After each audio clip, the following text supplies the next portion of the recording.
Hello, everybody. How Good y'all doing morning. today? Beautiful faces. Good morning. Good morning. How's everybody doing? All right. Dude, are you starting or I'm starting? You can talk. Go ahead. You love to talk too much.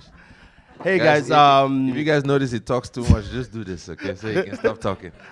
No, we're really, really excited to have everybody join us here today. It's a humbling feeling when we host these to try to transform and impact people based on what we already know. So today we're going to be spending a lot of time just sharing with you guys. Everything we're going to be sharing with you guys today is everything that we know. Okay, so you guys are in for a treat.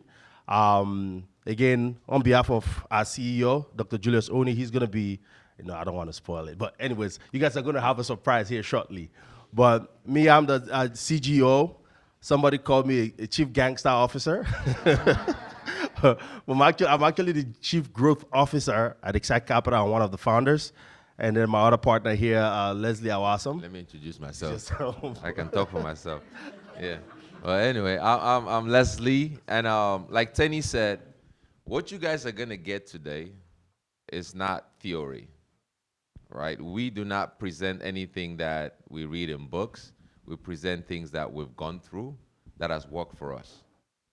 Back in 2018, we saw around the possibility, we saw other people creating wealth, massive amounts of wealth, by acquiring institutional grade real estate assets. And this guy, this crazy guy was like, we can do it, let's do it. I'm like, okay, he's crazy enough, we'll figure it out. And in those 7 years, we've made several mistakes, learned a lot of lessons, and we've never relented, we never stopped. So everything you're gonna get today, it's free, but don't take it for granted, right? The knowledge you're going to get today is our blood, sweat, and tears that we've accumulated over the last 7 years. And you take it, you use it, you are going to get results. So we truly appreciate you for taking the time to come here this morning, and we're going to give it our all. Any questions, anything that that you guys have, you guys got us for the next couple of hours. So we're going to present it and walk through everything, and I know for a fact you're going to get a ton of value from this. So Absolutely. welcome to this masterclass. All right. So what you see on my screen right now is basically what kickstarted this whole thing. Funny story. I went to his house to sell him life insurance. And I changed his life.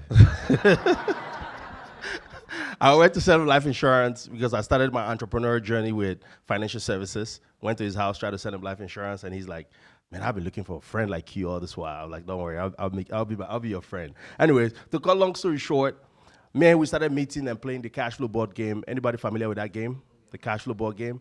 So we meet every Friday at 6 p.m. in College Park in Maryland. I used to live in Maryland.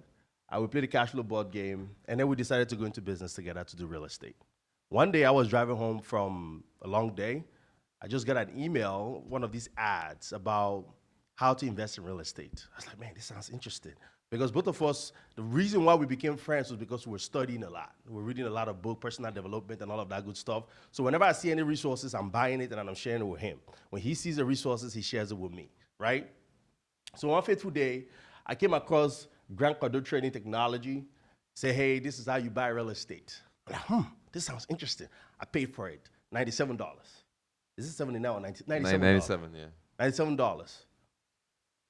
And this is the day I bought that material, January 30th, 2019. January 30th, 2019. And I sent it to him. Leslie, this is it. This right here, this is what we need to figure out. Because when you think about it, like, guys, if you look outside right now, you will see all these big buildings. A lot of us, when we go to school, I have an engineering background and a cybersecurity background, so I went for grad school for cybersecurity. The people I know and the friends and family, everybody I know, if you think about investment, all they think about is they want to go do single family homes. But when this guy talked about multifamily real estate, I'm like, this sounds good. I didn't believe I can buy it. So he went ahead and studied it, and he's like, dude, this is what we need to spend our time for. So we bought it, and then boom, we registered our company February right here. 2nd. February 2nd. This is Maryland.gov, Exact Capital Investment. So we saw it, and we took action right away. And 7 years later. The most important part is Did we know how to underwrite deals? No. Do we know what markets to go in? No. Do we know what brokers do? Do we have any investors? No. We had nothing. All we just saw was possibility, and we got so excited. The only thing we had was what we call ignorant enthusiasm. Ignorant We're so enthusiasm. ignorant but so enthusiastic. That's why the company is called Excite Capital, because we're so excited about the possibility of acquiring these assets, and then we registered the company 3 days later and been working ever since. And the result is what you see today. And he calls me every day since then. And I can't get rid of him since that day. So, so here's what a lot of us, this is the traditional part that a lot of us have been taught. Everybody in this room, at least I don't know all of you personally, but I can tell one thing about you, that you have a certain degree of ambition. Because it takes a degree of ambition for you to leave your house on a Saturday morning to come and sit here and listen to this guy for 2 hours, right? So in that ambition, we follow the traditional path, which is the path of going to school, getting a job, and then earning an income. But what we quickly realize once we get into that path is there's like a income ceiling, because there's just 24 hours in a day. As long as you're exchanging your time for money, there's just so much money you can make. Tax penalty. As employees, we get the highest taxes. We get taxed the highest. Then inflation leak. So as employees, I'm a nurse anesthetist by training, and I was earning a great income. But I realized that working 24 hours, 16 hours, 12 hours, there's a cap to how much you can make. So you start asking yourself, what do others know that we don't know? And we start learning, and you realize that you can create wealth that is not dependent on your time. And when you do that, then there's no ceiling to your wealth. Because the 24 hours in a day don't matter anymore. You're not exchanging your time for that money. You're exchanging value for that money. And the more value you create, the more wealth you create, right? That's what this is all about, guys. And then before you move on to the next slide, taxes. Who believes that the two things you cannot avoid in the United States of America is taxes and death? Who believes that? Well, we've been able to eliminate one now. We've been able to eliminate taxes. Now, death is inevitable. With some of the things you're going to be learning here today, you can literally pay zero taxes for the rest of your life if you want. And that's something me, Leslie, and our CEO, we've been experiencing. Some people see us, I'm like, why are you so excited? I'm like, my eyes are open now. I can see. And a lot of the things we're going to be sharing with you guys, how you can avoid actually paying zero taxes, some of the strategies we're going to be sharing with you guys here today. Okay?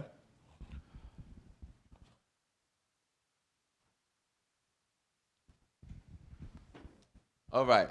So what you're going to be getting here today is a tax-efficient money machine, right? Again, what we're teaching you, we did not create it. It's been in existence for years. We're not the first people to do it. If you walk around the U.S., you see apartment communities. As long as apartment communities have existed, this same system has existed. The difference is me, him, Dr. Oni, we didn't know about it. The difference is all of you sitting here, you do not yet know how to acquire it, right? And today, you're going to start on that journey of that awareness, understanding how you too can do this. It is possible. If I can do it, if we can do it, you can do it. Trust me, we're not that smart, right? We're not that special. Talk for yourself. So we're not that special, right? I migrated to the U.S. 23 years ago. Some of my siblings are here. They're going to come up later. And all we did was our bags and a little bit of money, and that's it, right? And figured it out along the way. It's always figuring it out. And that's what brought us here today. So you're going to be getting a tax-efficient money machine on how you could create one for yourself. Go ahead, Ali. But before we move any further, this particular masterclass is special because we have somebody in the room that is typically not in these masterclasses. You see, we told the story about how he came to sell me life insurance and it changed his life. Then after that, he was just in my ear, like talking. So I'll tell you guys a story. So Tenny came. We decided as you guys see, we registered the company, Excite Capital, on February 2nd, 2019. And we went out and started trying to build Excite Capital to acquire apartment buildings. We had an opportunity on a deal. We went out and spoke to. We were doing everything, all the wrong things, and we could not even raise a single dollar. We could not raise $1 in capital. You see this boy, he can talk, but he cannot raise capital. So we came back, and him and I, we were like sitting down and coordinating and talking. I'm like, how are we gonna do this? How are we gonna do this? I told him, I'm like, hey, there is this doctor that I work with, this orthopedic surgeon. I know this is going to be good for him, but he can talk, I can't talk. So how can I practice to go pitch this to him? So he started giving me pitching lessons, and they were horrible, by the way. He's like, there you go, you Did did you this, did it you did work? it, you did it, you did it. So I went to the hospital, and I met Dr. Oni. I'm like, hey, this is what we're doing. I gave him a little bit of a presentation. He looked at it, he's like, okay. Then a few months later, he reached out. He's like, Leslie. I remember that day very well. This is how he sounded on the phone. He's like, Leslie, you and your partner, you guys still doing that real estate stuff? I'm like, yeah, yeah, yeah, yeah, yeah. Okay. Is your partner available? Yeah, yeah, yeah, yeah. Please. Okay, put him on the phone. I don't want to be an investor. I want to be a partner. I'm like, okay, okay, okay, hold on. So I dialed my phone. I called this guy. He was with Alali, his beautiful daughter over there playing. He's like, what do you want? I'm like, dude, you remember that doctor I told you about? It's like, which doctor? Leave me alone. I'm like, the orthopedic surgeon. He's like, yeah, he's on the phone. He doesn't want to be an investor. He's talking about, he's like, oh, crap. I don't know if he dropped Alali on the floor. And we got on the call with Dr. Oni, and that call lasted about 4 hours. It was supposed to be a 30 minutes call, lasted 4 hours. And that was the catalyst that created the Excite Capital that you see today. So without further ado, I'd like to introduce our CEO and our chairman, Dr. Dr. Julius Oni. Oni. Yeah. Thank you so much, everyone. It means so much to me. I'm a little jet lagged, so my apologies for, coming in a bit late.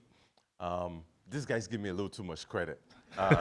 Yeah, I was just a lowly orthopedic surgeon, trading my time for money like everyone else, and trying to do the best I could for my patients, but quickly realized that, even as an orthopedic surgeon, doing fairly well, that if I continue to trade my time for money, that eventually I will probably just either have to work forever or have to settle for a life that was probably like not the ideal life that I wanted for myself. My body was breaking down certainly after doing like 500, 600 cases a year for a couple of, at that time in 2019, I think I'd been in practice for 6 years, and I was doing quite a number. I think at this time currently I've done about probably 5,000 surgeries, but at that point I was probably at 3,000 into it, and I would be putting those patients to sleep. Leslie would be putting those patients to sleep. I'll be doing the total knee and total hips on them, and we'll talk a little bit about business. We'll talk a little bit about what Leslie, is working on with real estate. What I'm doing with angel investments at that time in real estate, and and by the time they had told me about multifamily real estate, I was like, it sounds like a scam. Like, how do you expect that we're going to be buying multifamily properties? Like, it just doesn't make sense. Like, I don't have the $20 million. You don't have the $20 million to do it. To be buying 100+ units, and it just didn't make sense. So it wasn't until I started to like read and listen to podcasts. And I think in that first year, I probably did over 32 books. And it was mostly personal development books, real estate focused books. And it just opened up my mind completely. And then we started to go to like virtual conferences and real conferences, and started to look in the room, and I didn't see people that looked like us. And I also didn't see like healthcare professionals. So the light bulb came on. I was like, I was like, there's an opportunity to take the gospel of multifamily real estate to this community of underrepresented minorities with or from all professional backgrounds, and healthcare professionals from all ethnic backgrounds. And that's what became our avatar. And ever since that day, I mean, I called them up and said, listen, I definitely, I want in. How much did you guys spend on this company so far? They told me, I was like, I'm going to send 1/3 of it. I want to be 1/3 partners. And ever since a few months later, they pushed me to the front. Despite my reluctance, and it's rare to have partners like this and brothers like this, who, you know, just have no ego, and they've taught me a lot about humility, about leadership. I'm inspired by them incredibly, and they only because of them am I able to do the things that I'm able to do right now. But in when we get together, we decided that okay, if we're going to do this, we were going to have to do it the right way. And so we came up with what we called our core values. There was 5 of them. One was honesty and integrity, because we had 3 black brothers, if you didn't realize. And a lot of people initially said, no, ain't nobody gonna try to invest with you guys. I mean, there's just not enough trust in the community to make that happen.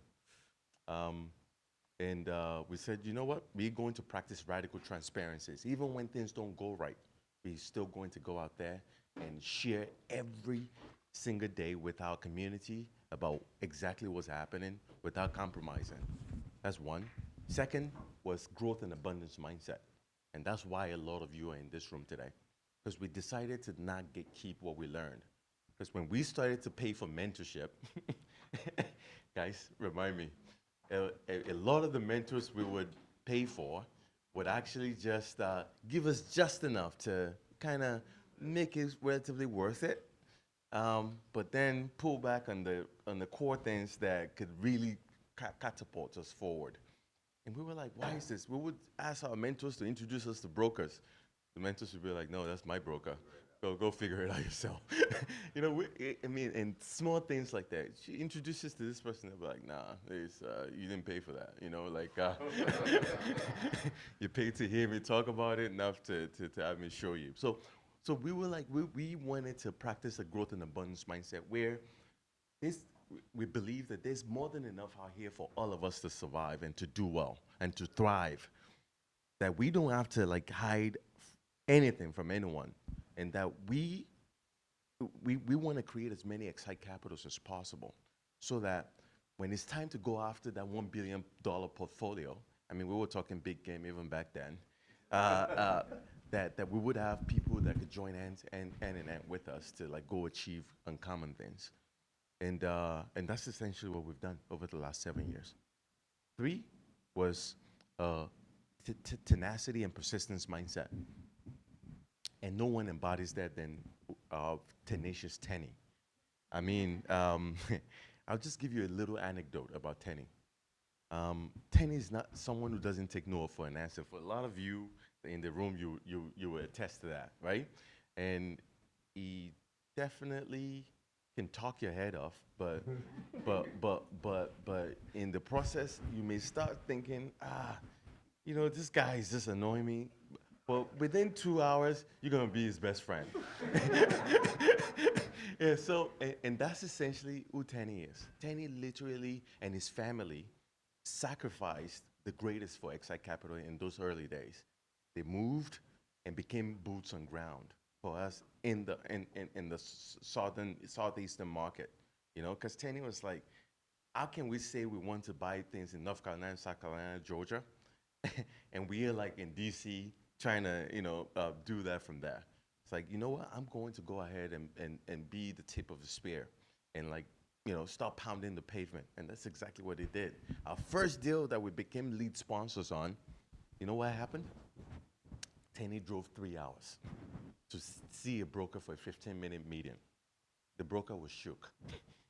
He couldn't believe it because he thought maybe Tenny was just in the area for me. But the man drove 3 hours, met with the broker, turned right back around, drove 3 hours.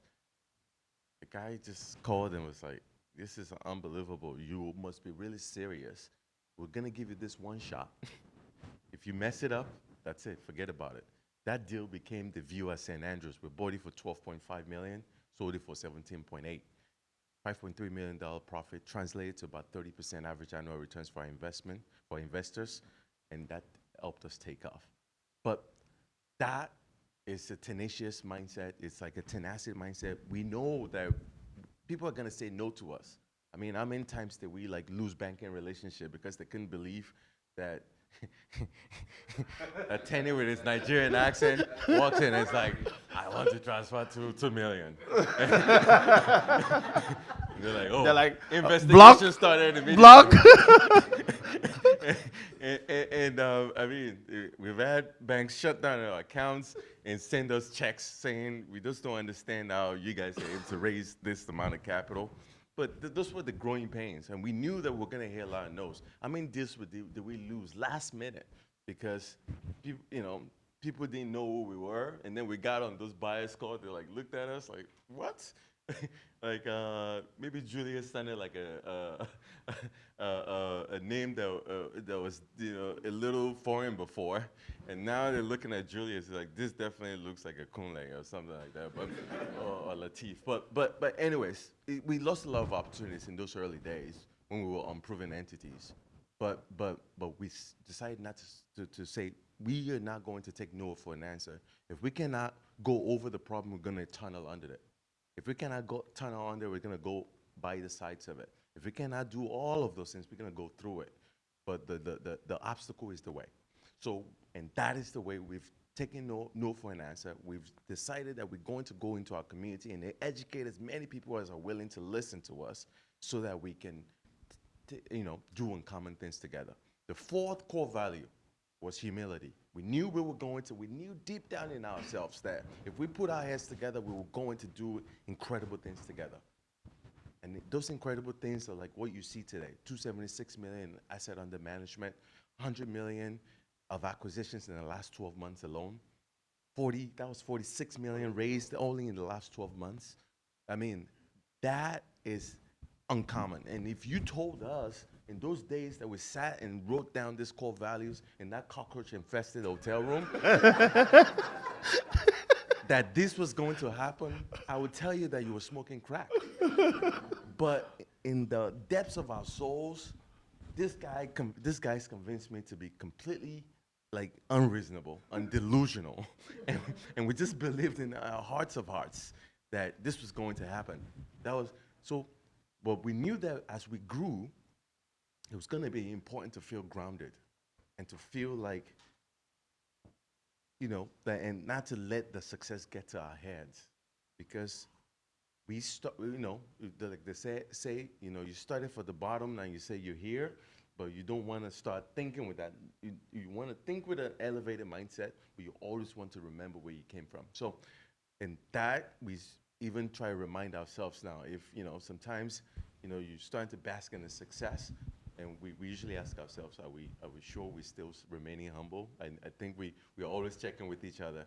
And if the situation telegraphs or tells us that we are doing otherwise, we usually pull ourselves back. And the last but not least is daring to be unique.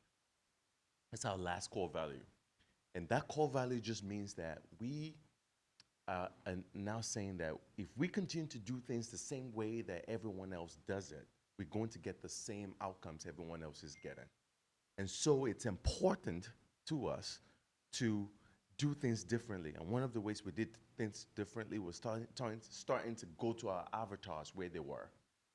We were going to those medical conferences. We were talking to people that typically most other folks would not talk to. But because we did not approach this with a mindset of money first, we wanted to just deliver as much value as possible to the greatest number of people. And that translated to those people now believing us to be the right partners for them to go on this journey with. So I say all of that to say, in 2022, for the first time in my professional career, I actually made more outside of medicine than within medicine. And I couldn't believe it. I was like, huh. And I mean, it wasn't just real estate. It was a lot of my angel investments. It was a lot of real estate. But I was, and certainly Excite Capital played a major role in that. And so I had to do some soul searching. I was like, do I still want to operate? And the answer to that was a resounding yes, because my first love is medicine. I love it's my drug, you know, being in the operating room. So the other question is, where do I want to operate? Where do I want to do this? And after a lot of soul searching, despite being pretty set for the most part, I mean, I felt like I was in my dream home with a dream family, with and you know, living in, you know, sandwiched between two golf courses. You know, that home was so beautiful. I still dream about it sometimes. But but I quickly realized that the truth is, I was born and raised in Nigeria, where they have 250 million or 220 million people, maybe 250 million people, with only 400 orthopedic surgeons. My own grandmother, my paternal grandmother, died in the last 3 years of her life. She couldn't really move much. That's my first cousin. It's also his grandmother. Um, and there's still not that many people. And in this last 3 years of her life, where she had end-stage knee arthritis, where she was getting bigger and bigger every day, she couldn't move much, but there was still no one available to fix her knees, to do her knee replacements. And so, to whom much is given, much is expected. I had to make the difficult decision to say, you know what, I need to go to the place where this is most needed. And that's what informed my decision in 2024 to, you know, pack my bags, sell all my stuff, and kind of move to Nigeria. Um, but I'm not able to do that if I didn't have like strong partners who can take charge, take over the mantle of leadership, and do the day-to-day work that is necessary to continue to grow the company in incredible ways. And as a matter of fact, the moment I was able to do that and move out of the way, I mean, incredible leadership stepped up. I mean, Tenny literally put us on his back for Grove Park View. And I know his family actually, I should say, put us on his back for Grove Park View. And I mean, when we were tired, right? Leslie, Addie, I mean, Miles, you guys, so you remember those moments when we just kept raising money. We raised the first 8 million. It felt pretty easy, and then we just got stuck on 8 million for for months. And we got tired, but he reached out deep inside. I don't know where it came from, but it literally inspired all of us back into greatness. And we started going, and we just kept working at it. We refused to give up. That tenacious, determined, persistent spirit came up, and guess what? That deal was the largest deal we ever closed, $49 million. Um, and and it took everything out of us. But after that deal, we essentially took off. And that's essentially what birthed the Rise and Parker Harlington and the many, many more deals that we're going to be doing in the near future. So I'm here to tell you that the gentlemen you see in front of you are here because we are super passionate about this. We care very much about seeing your success. And if you're in this room, there's definitely that fire in your heart, and you know that you want to take it to the next level. What we can promise you is that we'll give you the tools to do it. And even if you're not interested in the active side of things, we'll certainly partner with you. You know, if all you want to do is just put your money to work and just watch it grow. What we cannot do is do the work for you, but we'll give you the tools, and we'll back you up, and we'll support you with all the resources that we have to make sure that you also are just as successful in whatever you end up doing, either in real estate or in other aspects of your life. I appreciate you taking the time to come here. I know you could be anywhere else in the world, but you chose to be here with us. We don't take that for granted. We look forward to the opportunity to getting to know you, to getting to work with you, to getting to grow with you. And in the next 3 years, I mark my words, Excite Capital is going to close $1 billion of real estate. The question is, are you going to be part of it or not? But knowing what I know about this, guys, I have no doubt that we're going to do it. So I hope you are able to answer that question after the end of today. And I hope we're able to answer some questions for you as you navigate your growth journey. Thank you once again for coming, and God bless. See, masterclass is done. He has basically given you guys a masterclass. This is just just hearing Chairman talk. He just just takes you back, and it's amazing. Thank you so much for that. And you're gonna be seeing a lot of the things he has mentioned. You guys are actually gonna be seeing them live. Like, we're gonna be going in and giving you guys details about some of these things that he just mentioned. Basically, our journey from start to where we are right now. So Leslie, go ahead. Yeah. Thank you, my chairman. So a lot of us, you guys are all here because you love real estate. When it comes to real estate, a lot of us typically we want to go, what we typically go after is like single family, what we can conceptualize because we live in a single family home. We bought a single family home. We know that process. So when you want to invest in real estate, that's the first thing that comes to mind. But what you quickly realize once you start investing in single family real estate is you're just creating another job for yourself, especially if you're managing that property yourself. A landlord, there's nothing passive about being a landlord. So what we realize is there's a better way. There's a better way. On one transaction, you could acquire 100 doors. 100 doors that deliver 100 checks for you by the 10th of every month. 100 doors that can let you, like one good transaction in multifamily can retire you out of your 9 to 5. And we're going to show that to you today. That's our journey. That's what happened to us. Now, this is not a get-rich-quick scheme. This is not an overnight success. Like our chairman said, it takes work. But you put in the work and the time, one transaction can get you out of your 9 to 5, and you could go on and do whatever you want to do. The great thing about this is once you learn the skills, you know how to do it, it's just rinse and repeat. It took us a lot of work to break into the industry. It took us a lot of investments to break into the industry to figure out the system. But once we figured it out, we just add our own special sauce to it and then just rinse and repeat. And that's what the Dare to Unique core value is all about. And you guys are going to getting a lot of that today. So take a lot of notes. You're going to leave here today with a lot of value. All right. So we're talking about math. You want to do math? No. That's you. All right. So on a single family paradigm, right? You're talking about 1 tenant, 1 check. Anybody here owns a single family rental? All right. When was the last time you got a call from your tenant about something happening? No, that's the truth. I still own one, and I still own one with my brother. He's not here, and I've been telling him let's sell it and buy Bitcoin because it's giving me so much headache. You know, like the dryer broke last week. I had to do all this stuff. So, but now with a single family, like you creating this for yourself, 1 tenant. The tenant moves out, you're 100% vacant. You're 100% responsible for that. Multifamily, you're trading that to acquiring a system. So multifamily real estate, a lot of people think that is investing in real estate. It's actually buying a business. This is private equity.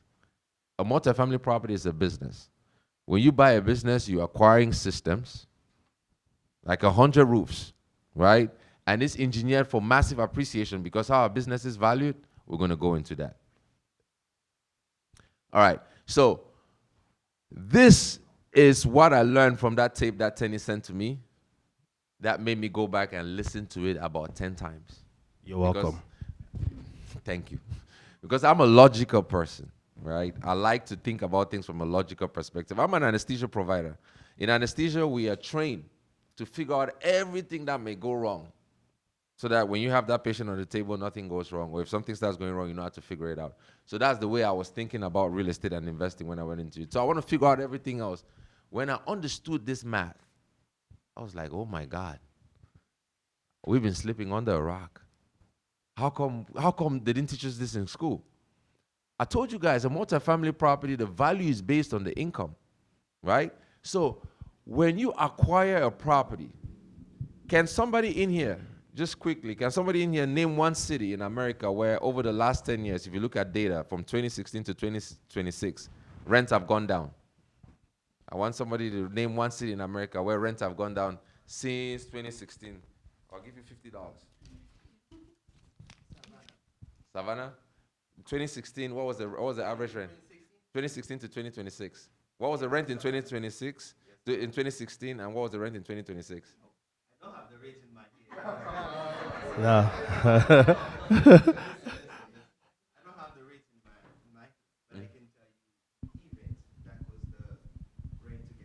Okay, what's that?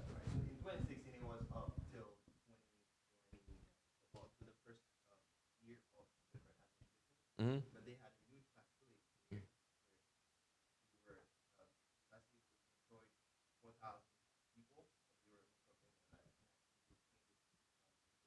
Mm-hmm.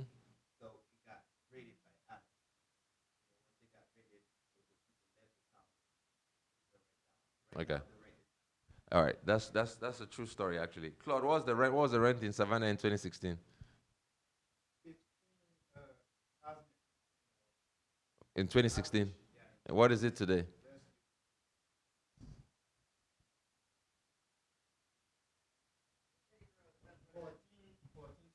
1427. So that's been a good point. You have $50. All right. So that's one of the few examples that you could identify, right? So in the U.S., on average, unless you run into a situation like that where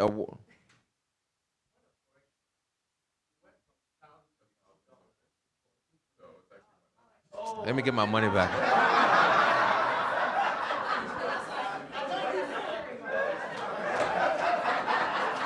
Give my money back. This is the deal, right? So no. Here's what I'm driving at, right? On average, in the U.S., rents always go up. If you've lived in an apartment complex before, when you go to renew your rent, at the end of the year, they tell you it's gone up by $25. Do you argue? Right? So guess what is happening when you do that? You are increasing the value of that property because these properties are valued according to the income that they generate. So, for example, this is a good example on a 20-unit property. You're able to increase the rent on average by $100 on a 20-unit property, right? That's about $2,000 a month. You multiply that by 12 months, that's $24,000. Now you take that $24,000 in increase in revenue that you've created, and you divide it by a cap rate. That's how you see how much value you've created. So by increasing, if you have a 20-unit property, you increase the rent by $100, guess what? You increase the value of that property by $400,000. Try increasing the rent on your single-family property and then tell an appraiser to come tell you how much it is. Nothing changes. So that is the rich math. This is what we understood. And we asked ourselves, why can't we do this ourselves?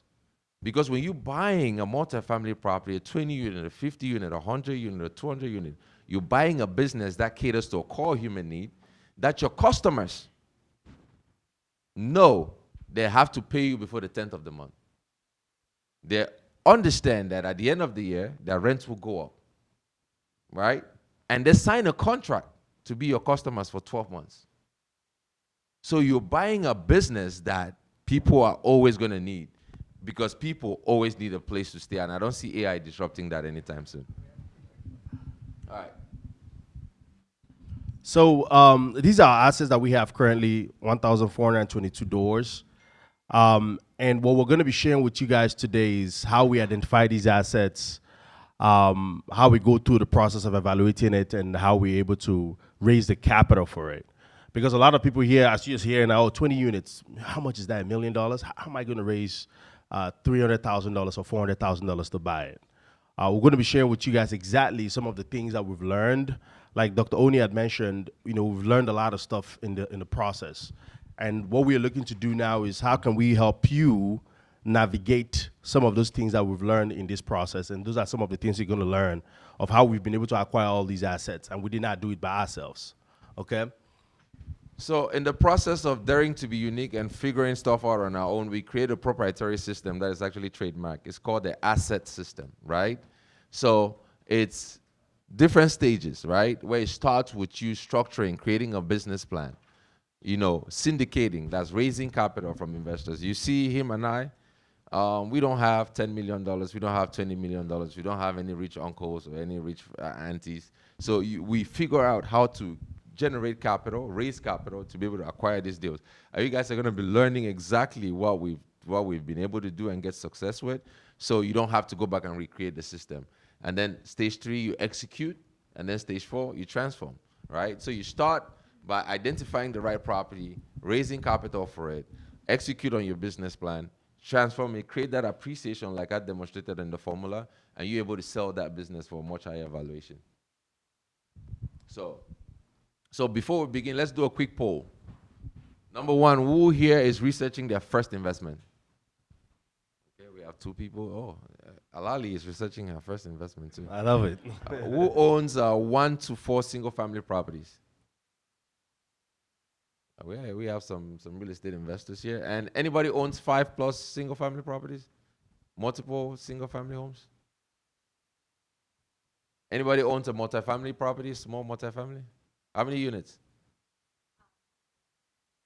3 units? Oh, amazing.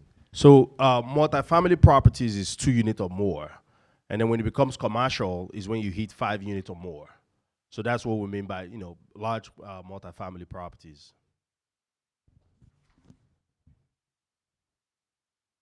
So money doesn't bring you happiness. It's never made me happy. I don't measure happy. What do you measure? I measure accomplishments, I measure targets, I measure, who I'm helping, things that I can actually physically measure. The reality is most of us don't dream big. You got the mindset, are you looking?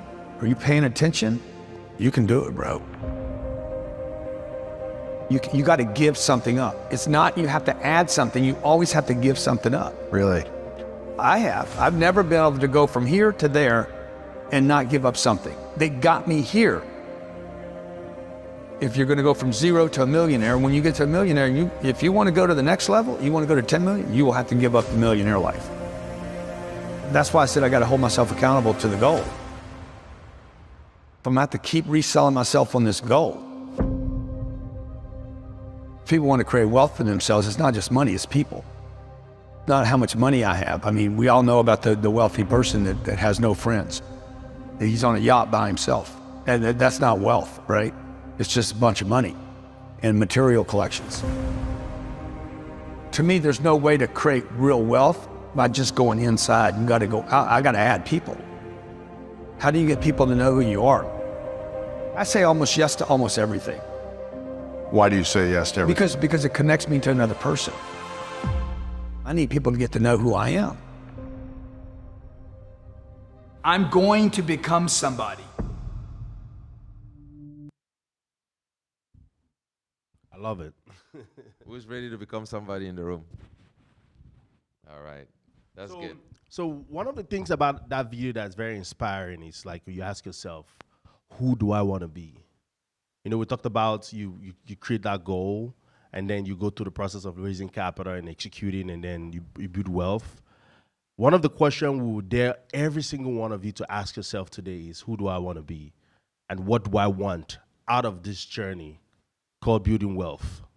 If you're able to figure that out and ask yourself that question and write it down, a lot of the things we're going to be sharing with you guys right here today is going to make a lot of sense. Because now you'll be able to say, okay, I think this is where I'm going, but I don't know how to get there. A lot of time people want to figure out how. How do I get there? We've been there.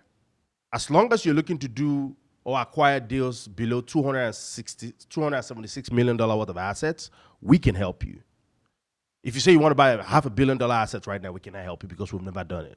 But anything below that, we will be able to give you guidance because we've gone through that path. But in order for we to actually help you, you need to know exactly where you're going.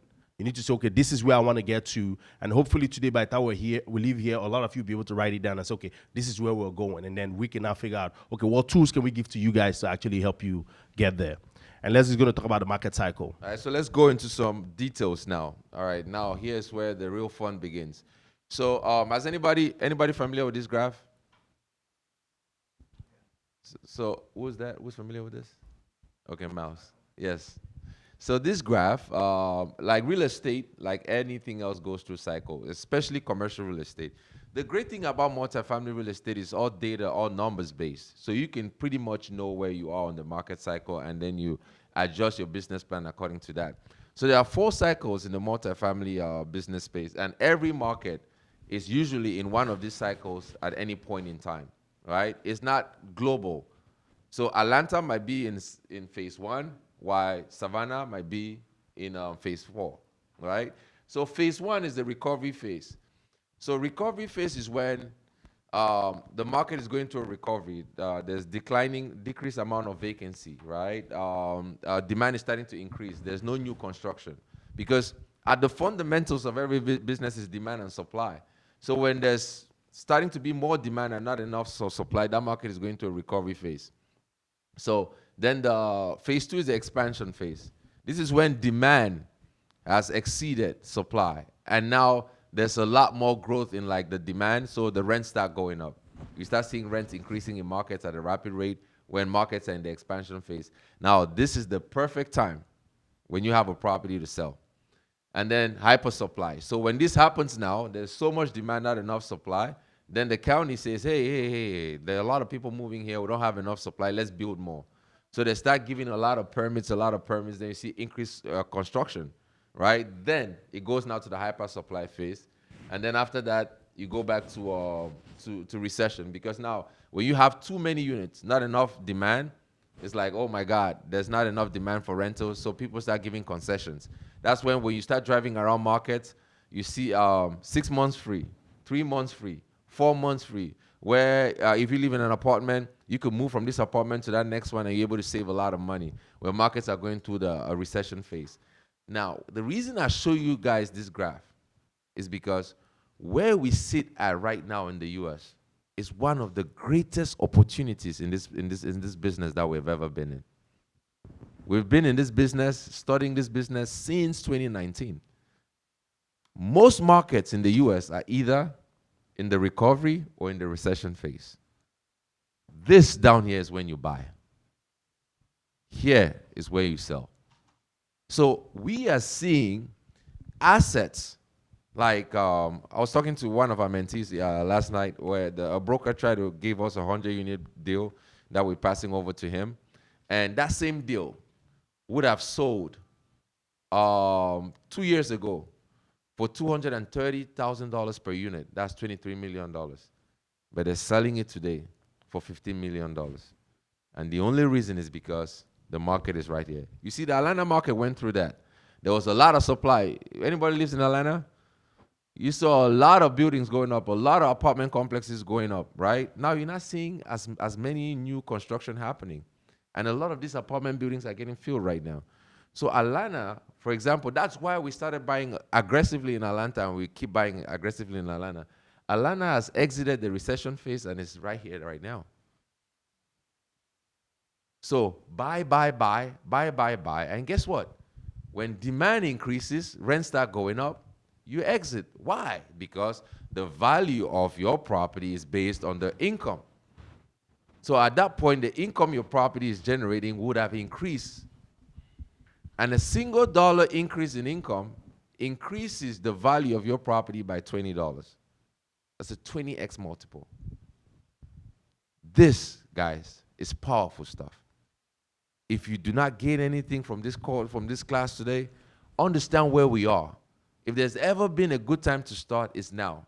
And this recession phase just depends. Some markets stay in there for like 2-3 years. Some markets is quick, just depend on what happens. But where we are in Atlanta right now, most data sources are predicting that by the end of 2027, we're going to start getting into the early phases of the expansion phase. So that's when you exit and you make millions of dollars. So before you go, question for everybody. So where should you be buying deals, in what phase?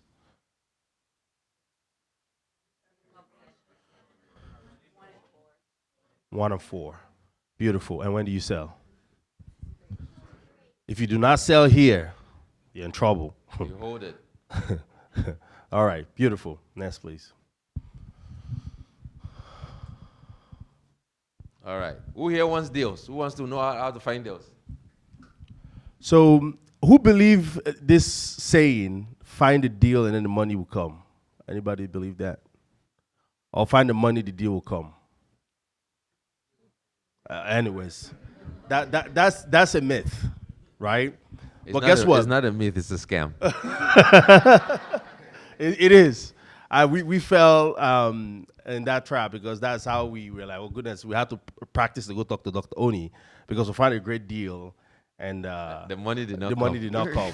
So the last session of these 3 phases that we're about to show you guys is how to find the money. But before we show you how to find the money, I'm going to show you guys how to find endless amount of deals.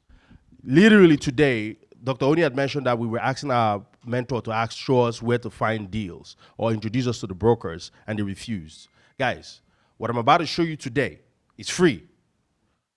In any market in the United States of America, you will know the best broker in that market. You will know his company, his name, and I'll show you where you can get his phone number and his email. You're going to get everything for free. Now, if you don't call him, you don't send him email, you don't go look for a deal, nah, that's your problem. The same thing I'm showing you today is what I've used, Dr. Oni have used, Leslie have used, and my whole team and a lot of the folks that have worked with us have used to get endless amount of deal. Because you'll be like, oh man, oh, this thing sounds good, so how do I get the deal? Well, that's not going to be an excuse anymore. Because we want to make sure when you're leaving here today, you're equipped to actually go home and start taking action. All right? So how do you find off-market deals? How do you find profitable deals across the country? Next, please. And a lot of times people think that in order for you to find these deals, in order for you to get these, acquire all these assets, there's a lot of things that could stop you from getting it done. Who can tell me one of the things that could actually stop us from getting these deals? Go ahead, Alali. That's my daughter, by the way.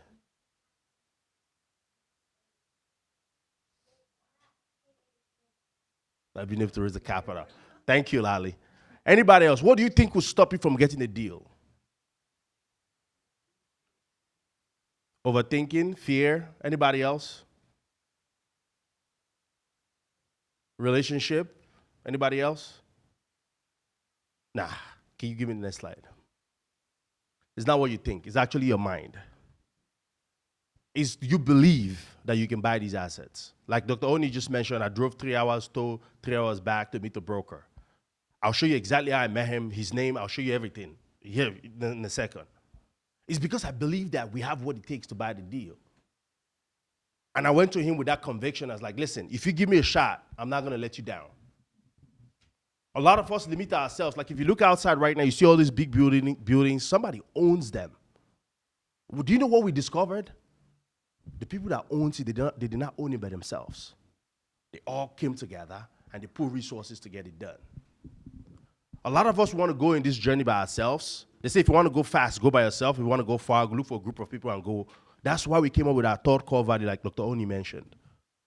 So is our mindset is how we think of possibly getting to those results. And we are going to give you resources where you eliminate the barrier of the access to how you're going to get it done. Now you have to challenge yourself and say, okay, I want this goal, and this is how I'm going to get it, and I'm going to keep working on it every single day until I get it. All right? Let's slide, please. All right. So let me show you guys exactly how to find a deal. I'm going to get on the computer right now. This is very important. These are Excite Capital proprietary ways of getting deals, okay? And Guys, take notes. This is really powerful stuff. This is exactly how we've acquired all of our deals. So somebody just tell me, what market are you interested in buying deals? Any market in the U.S.? Charlotte.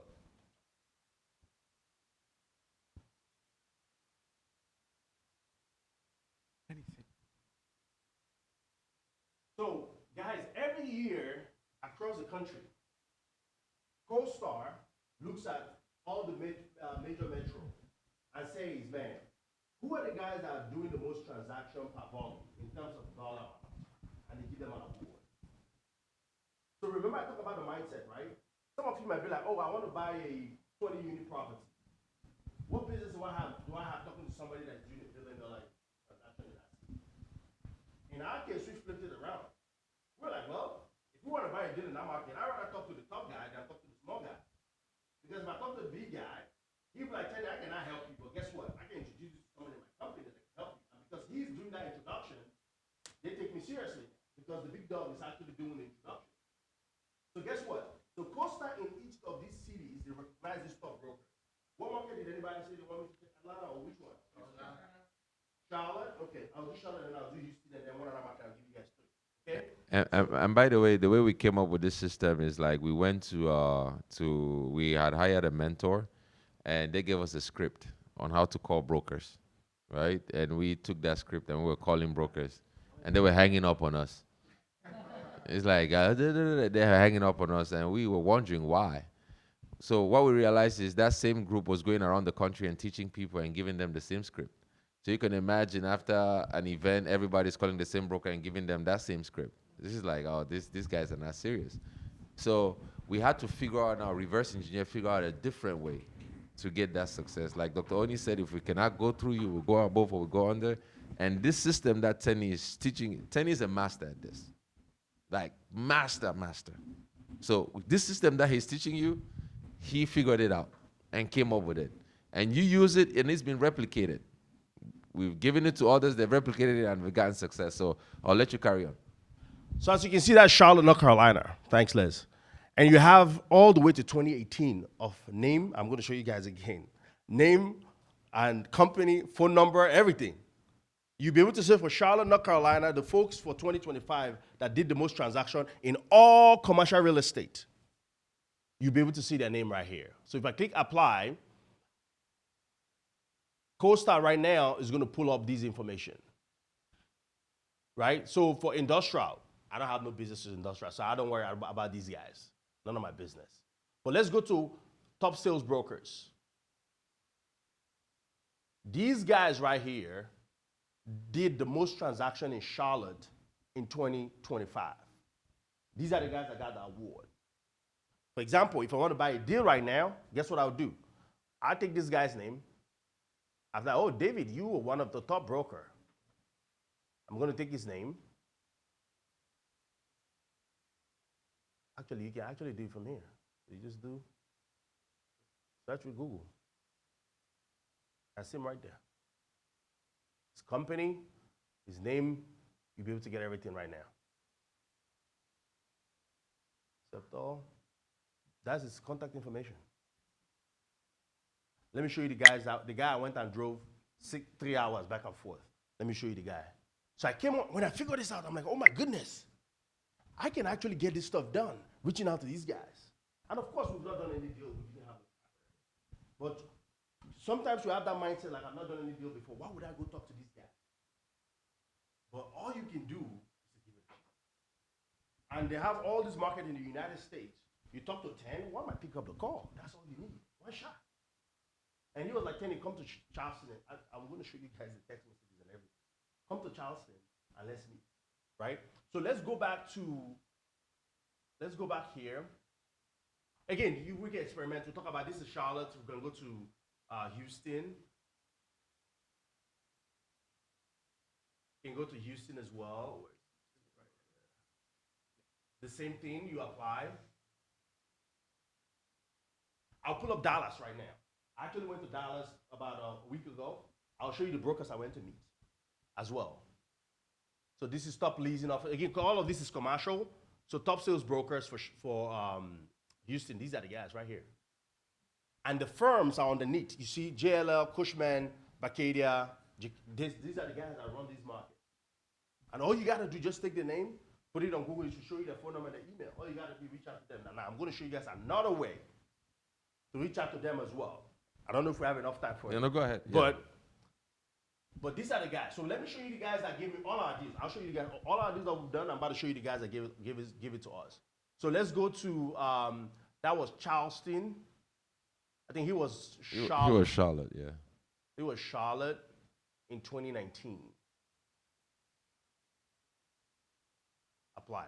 I can log into LinkedIn, right? Yeah.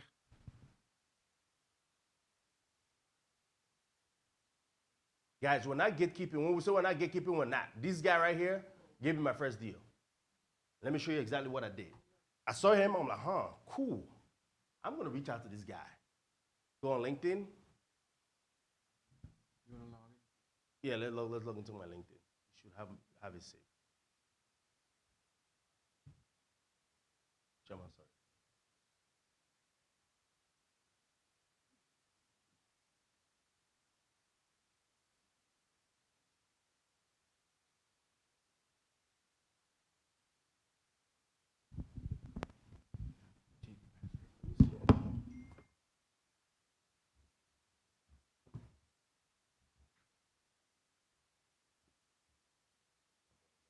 My password.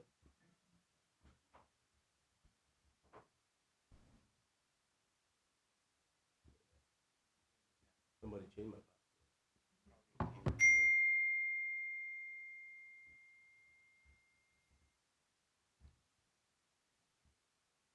Well, I can't log in. I'll show you on my phone.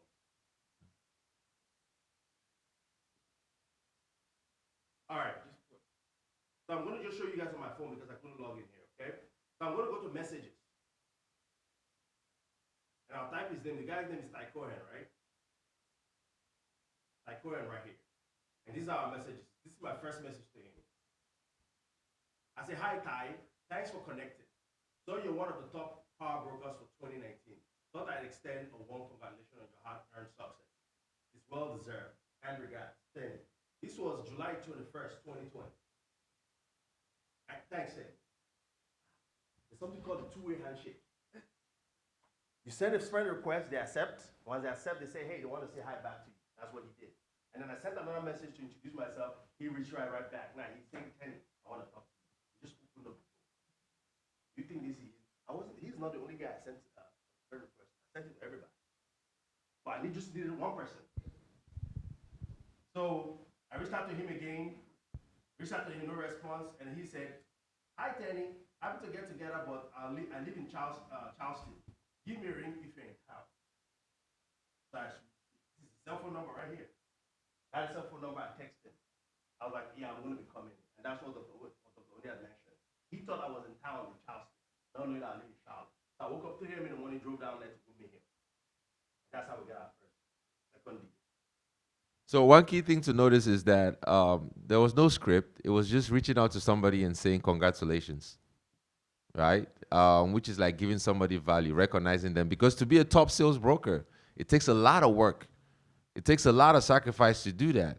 So you reach out to somebody that has been recognized as that, they put you at the top of their list, right? It's not you just calling randomly and start reading a script to them. You reach out, you give value. Hi, congratulations on this. They respond. You take the conversation from there. So second deal. Give value first.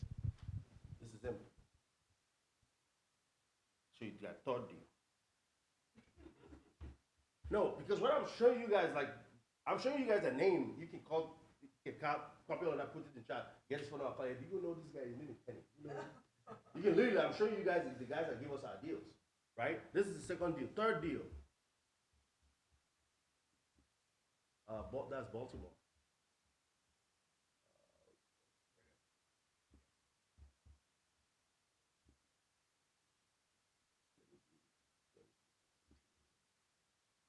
Probably be 2018. Because he won in several years. So we did that deal what year? 2022. So it's going to be 2021. Or 2020.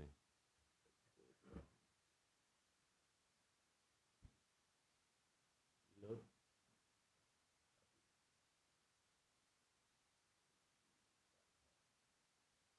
That's office. That's office. That's office.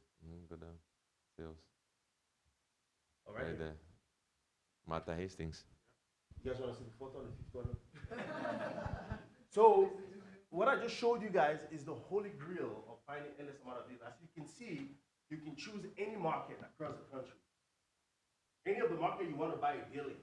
All you gotta do, come here, identify who the person is, search them, and send them a message. And you can use an indirect approach. The indirect approach, you send them a connection request. You have how many people? You have about 8 people or 9 people here. You send it to all of them. One person, I promise you, one person is gonna accept. But now you have to brand yourself such that when you look you up, you look at somebody that they want to deal with. And because they want to deal with you, guess what? You have a chance to start having a where's Claude? Claude stepped out. Claude, he came in, and now all the brokers, they know him in the market. We're like, do you know Claude? I'm like, this guy is doing this better than me now. Right? This is how you, because a lot of times people, they know how to get these deals, they know who has the deals, but they don't want to share the contact information. These guys they do multi-billion-dollar deals. Who am I to reach out to them and say, hey, I just believe that we have what it takes. We have a community to do this with.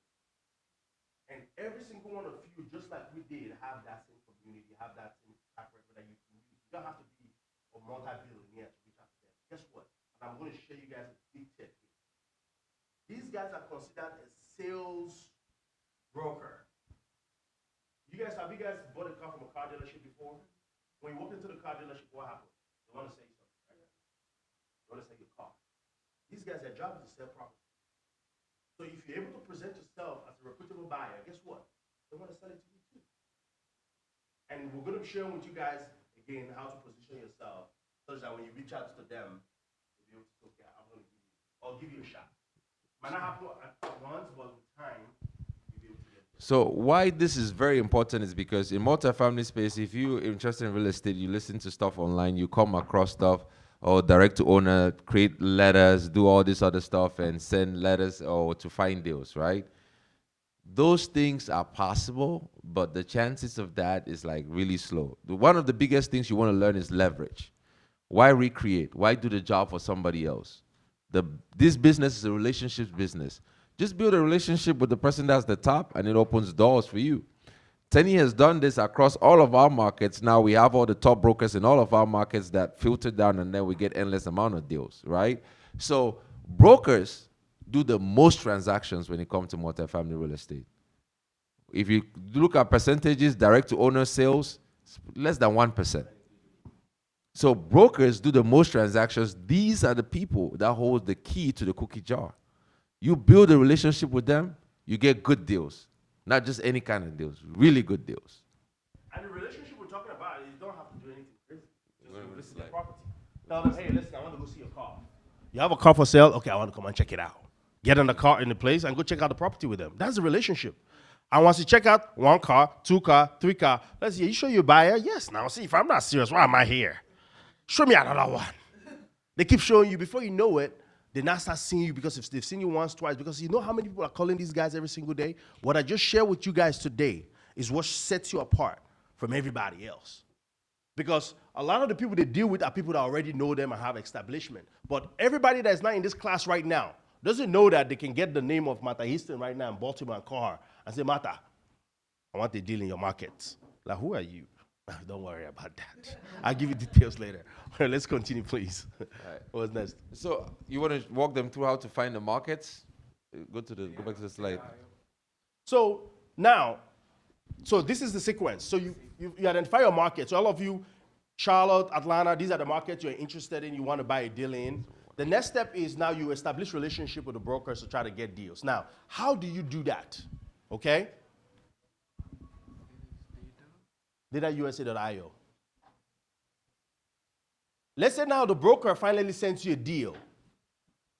Now there's this, what I'm about to show you, we call it the sniff test. Why would I buy a deal in this market? So you think about it, it's state, city, county, and then property. Today, unfortunately, because of time, we might not be able to go in and show you guys exactly how to on the right deals and all of that stuff. Like, that's a whole different thing. Go ahead. Before we go on to this, so I'm in a boat where I'm meeting every week, and I'm right now keeping track of all of it. It's fairly difficult. When I get home from like a meetup or something, or I meet somebody online, I just put a quick note in an Excel file, and that's like my second. So you guys have a system to help keep track of all these meetings, maintain that relationship. Yeah, so the way I've done it, I'll talk about what I've done, right? The way I've done it is when I have a conversation with somebody, let's say Martha Houston, right? Let's say I have 10 contacts that I have in my phone that are brokers. Remember, you have a build relationship for different things. These are 10 brokers that I want to do deals with. I just interchange it. This week I call this 5. Next week I call another 5. I just put it as a duty on my calendar. If you see my calendar, there's a date that is on there called brokers. And there are dates that says call institutional investors. There are dates that says does do this, that, right? So I put it on there and I reference a sheet. Miles is right there. We have an Excel sheet that have all the names of all the brokers that we work with, right? And all I just got to do is go, okay, all right, call. Hey, what's going on? What's going on? How you doing today? Sometimes you don't even need to call them to buy a deal. Hey, what's going on in your market today? How's the market looking like? Tenny called me this week, and then you called me 2 weeks later. And then in a month, you call him again. You keep calling him like, dude, what the hell do you want? I'll give it to you anyways. So that's what I do. I just have a sheet. We have a sheet that we have all the brokers' name on there, and then we just alternate. This week you call 5, and then the next week you can call another 5, and that's what you do. Now, that is brokers. Now, one of our mentors said you need just one broker to make you, 2 brokers to make you a billionaire. Just 2. But before you find that 2, you got to go through the numbers, like find the different markets that you're interested in and start building this relationship until you're able to lock in on those 2. And you can go deep with them. And again, there's some advanced strategy that, I use when it comes to these things that, we'll share with a couple of people when time permits. But first, now we have the state, we have the city, and now we have the county. So you meet this broker now, and they send you a bunch of deals. The question you ask yourself, why should I buy this deal? From a market standpoint, because remember there's a saying, you can find the worst property in a great location and make money, but you cannot go to a bad location and get the best property because you cannot change the environment. Our job as investors, remember there's a difference between an investor and a manager. An investor is if I invest, do I get a return? And the way you get a return is if you invest right. What I'm about to show you guys today is to understand how to buy a deal in a market or in a county that is progressing. Such that when this broker sends you a deal, the deal has an address. And that address is a county. You can go check the county and see, well, is this a county I want to buy a deal in? Then after that, you can now go into say, okay, I like this county. Now I can look at the deal itself to see if it's a good deal for you to buy. So I'm about to show you guys, somebody tell me your county, and I'll show you if your county is a county you should be investing in or not. Athens. So Data USA, that's ATHENS, right? Cobb County. Clock. Clock, like clock? Clock. Clock. Clark. Dude, speak well, man. You don't know how to spell, you living me. Clark County, That one. right here. This one right here. K-E. You don't know how to spell this boy. Put E at the end. Right here. That's it. Yeah. All right, beautiful. So there are a couple of things we look at. Remember, Leslie talked about demand and supply, right? If people are moving to somewhere, they need a place to stay. Our job as investors is to say, if people are moving somewhere, we want to provide housing for them, right? Let me not block your screen. We want to provide housing for them. But if people are leaving, guess what? And you have a property there, who's going to rent it? Nobody. In this situation, right now you can see here population growth. Population is growing by 0.3%. Growth is growing. It's not declining. That's not bad. Property value is increasing by 9.9%. Median household income is increasing by 2.6%. And then poverty is increasing by 0.7%. Please take a mental note of this. 0.3, 9.9, 2.6, 0.7. Any other count? Anybody, can somebody share another count? Will you please spell it? Because remember, spelling is hard. What year was it? 24. What county? Wake. W-A-K-E? Wake. W-A-K. And Lolly has a question. Got it. Yes. Second one. All right. This is a good one. Remember that one, the population was 0.3%, right? What's this? 2.7. Property value, 9.11. Income, 3.9. And poverty is increasing as well, right? Now, from a population standpoint, between this one and the other county, which one would you invest in? Right? From a medium property value perspective, this is 9.1. What was the other one? 9.12. And then income is a big one. Because if people come to the place and they don't have money, guess what? They can, even if they rent, they will not be able to pay well, right? So you want renters that can actually pay the rent. This is 105 median household income and is increasing by 3.9% each year. So here, the poverty increase might be that people are not able to afford housing in this area. So because of that, the poverty here is increasing, right? But this shows me that this is a progressive market. I'm going to show you the market that we just bought our deal here in Georgia. Again, like we say, we teach you exactly what we do that works. And this is the exact same process that we went through before we closed on the Park at Arlington deal. Guys, take a mental note of this. I'm going to show you the county that we just bought a deal in, that we just closed February 19th. Population growth, 2.89%. Median property value, 14.1. Median household income, 6.7. And then poverty is increasing slowly. This is the one that we just closed. So of the three that you've seen, which one are you gonna invest in? This one, right? I'm going to show you guys another one on the deal that we closed, the Rise. That one is in Covington County.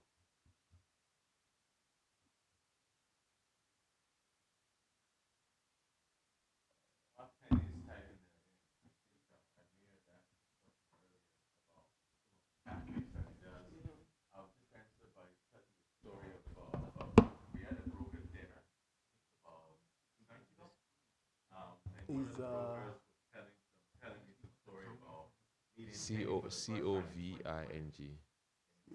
V.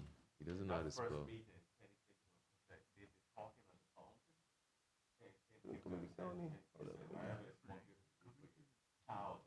It's Covington County.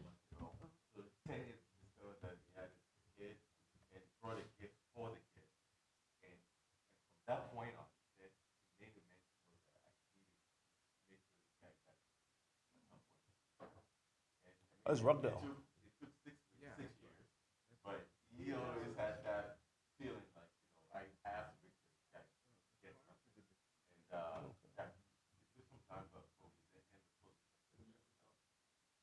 No, Rockdale County.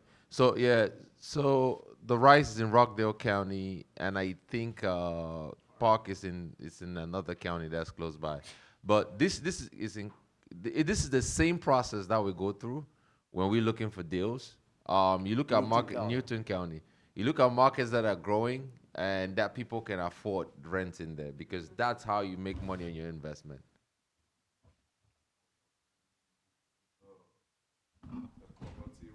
Mm-hmm.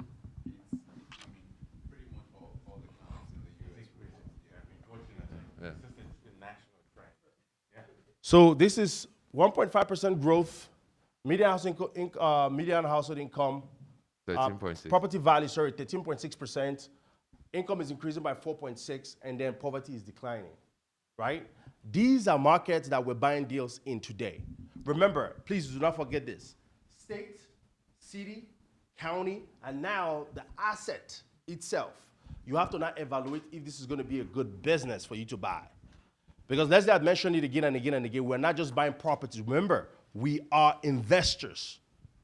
So we want to eliminate the risk from a market standpoint. And then when we do the deal analysis, we want to eliminate the risk of buying the bad deal. Because once you buy the bad deal, you get wiped out, your investors get wiped out. And that's the last thing you want to do. So all of the things we're teaching you right now is for you to go through that process of making sure you're doing your due diligence, and then you now do the deal analysis. Like I said, because of time, we might not be able to go into significant details on how to do underwriting. But this is how we find deals. Please go ahead. Yes, please. Can you put one more county there? Harris County. Let's go to search. Harris. Where's Harris County? Houston. Okay. Oh, that's a good one. Texas, yeah. Harris County. So population here is growing by 1.6. Property value 8.4. Median household income 2.5. And then poverty is increasing significantly over there by 2.1%. Right? Guys, you can do where you're living right now. Where you're living right now is a county. Just put the county in there. And So one other thing to of note is like the population in that place as well. Harris County has 4.8 million people, right? If you go to a county and you see 60,000 people, you don't want to invest in there. At least 100,000 people. At least 100,000. All right, Somebody guys. had a question in the back? Yes. Question?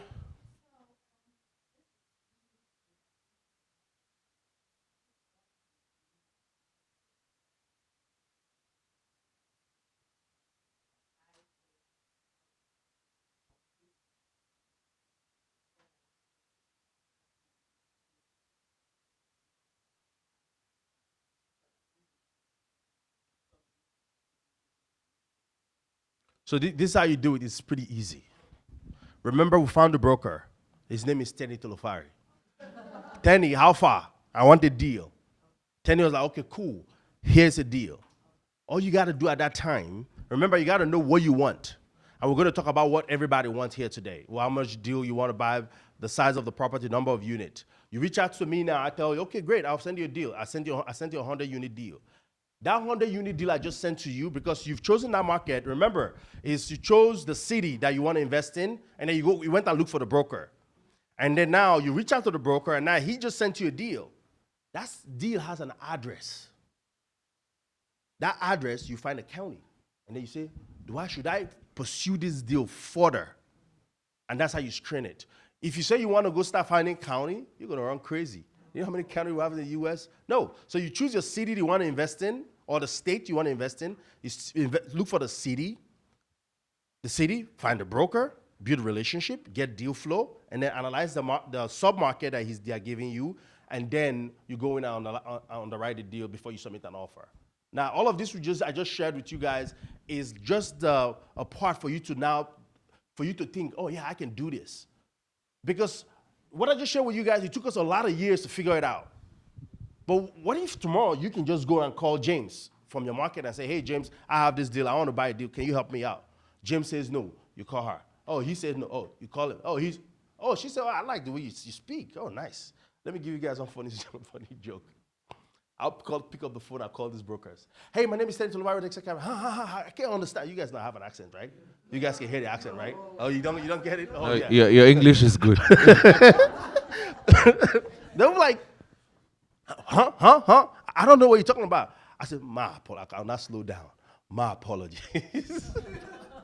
That alone creates some kind of, oh, I'm very curious. Who is this guy that's calling me and stuff like that? And before you know, we start having a conversation.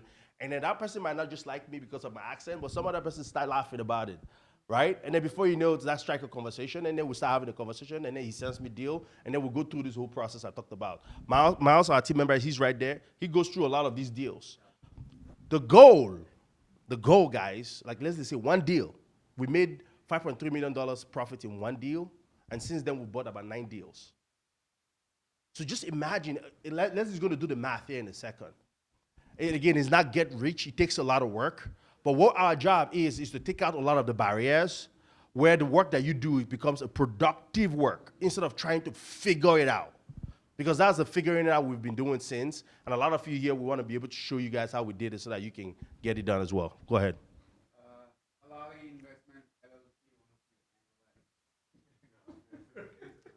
She just wants to see back in Miles, is it possible for you to, the top level, I think, to answer a question more directly, just kind of talk about some of the basic metrics and so forth, the median household income, basic population growth, like cutoffs that you have. Just on the population, median household income. If you ever want to invest in an area where the people take the best where the crime rate is,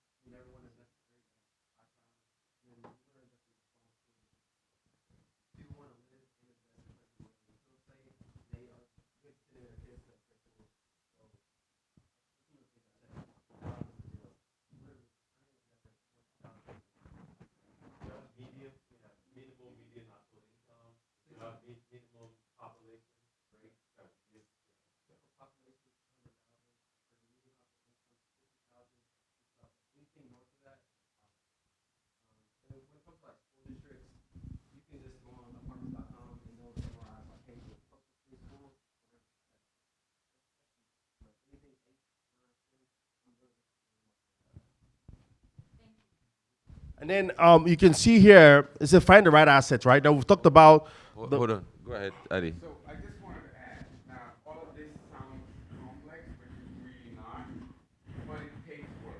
You gotta hop to websites, you gotta find people, analyze you, and just like Miles said, there's baseline numbers you wanna meet. We're in the process of building a tool for our community that you put in, you punch in the county and the asset that you found, and it'll study everything that we just talked about. summarize it. Produce a report for you. So you don't need to jump through hoops and Google and different websites. It'll accumulate that data. We're just trying to shorten that process for our community. But it's in the works. So that's the work that gave Tenny all the white beard that you see on All the his green face. So we'll save you from So that. we'll save it from that. So as you can see, right, finding the right asset, we talked about location, target growing markets with strong job growth, population increase, and rental demand. And then cash flow, you want to buy a property that produces cash flow. There are three things that you have to look for when you're buying an asset. One, you want to make sure the property cash flow. What's cash flow? You get rent from the tenants, you pay your mortgage and expenses, whatever is left is the cash flow. If the property is not cash flowing, please do not buy it. It's not a profitable business, okay? So, but when you go through the underwriting process, again, that's something that's a little more advanced than what we're sharing right now because it's more detailed. But you want to buy properties that is producing cash flow, okay? Also, you want to make sure when you're buying a deal, you use a long-term debt on it, a fixed rate long-term debt. Meaning you want to know exactly what your debt service is every month. Because if your debt service is going up, it affects how much cash flow you get. So that's the second one. And then the third one, you want to make sure you have adequate reserve. Meaning, when you're buying these assets, remember you're buying a business. As you're buying these assets, you want to make sure you have enough reserve should in case something come up unexpectedly, because this is a business. You will be able to withdraw from that. And then one last thing that is not part of those three things is population growth, which is what we just showed you guys that we look at heavily. You have to make sure you're buying a good property with good population. Leslie, you want to go ahead? Yeah, so when it comes to finding right assets, remember we're buying a business, and the whole idea is to increase the value of a business, and that's what we call value add potential. Is there potential to increase value on this property? Maybe adding washer dryers and having people rent out the washer dryers. Like if you go to a property, Grove Park View right now, you walk in, you're going to see a sign, rent a washer dryer, $50. Guess what? That's $50 increase in revenue that increase the value of your asset. Other simple things, adding technology package. We buy some assets and we add a technology package, change the locks to electronic locks, put like the electronic thermostats in there. And because of that, you're able to charge a little bit more, $100 more for rent. Guess how much value you create? Millions of dollars. You do that across a 268 unit building, you just generated millions of dollars in appreciation. So you want to find assets that have this ability for you to truly increase the value. And when you do that, you go in, you can do renovations as well. Who here has gone to rent an apartment complex and you have somebody told you and say, I have a renovated unit and I have an unrenovated unit? That's exactly what's happening here, is value add. You renovate a unit, you're able to rent it more, you increase your bottom line and you increase the value of your asset. So as you renovate, you increase cash flow while you hold the property. Then when you go to sell it, you make even more money. That's exactly how we made $5.3 million in 22 months on a property. We just got in, did unit renovations. Our unit renovations were getting about $225 on average in increases. And we're able to sell that property for much more when we exited. So when it comes to size, good place to start is between 5 to 50 units. Right? Now, some people have that rah-rah energy like Tenny, and you want to start at 100 units. Go for it. It's not impossible, guys. Right? But for most people, it's very difficult to wrap your head around acquiring a 100-unit property on your first deal. But you want to make sure it's at least 5 units, because after 5 units, that's when it starts getting valued as a commercial real estate property, right? But by all means, start. Buy the first deal. The law of the first deal. We are here today with $276 million worth of assets because we got the first deal. So what you're going to learn is going to put you on that path to get the first deal. Get your first deal. And then the floodgates open. And as we're showing you how to find a deal, we're actually going to show you how to get a capital too. So don't think that, oh, a 100-unit deal, how am I going to fund it? You're about to figure it out shortly. Question? You go ahead. 90%, at least 90%. That's a great question. Occupancy rate.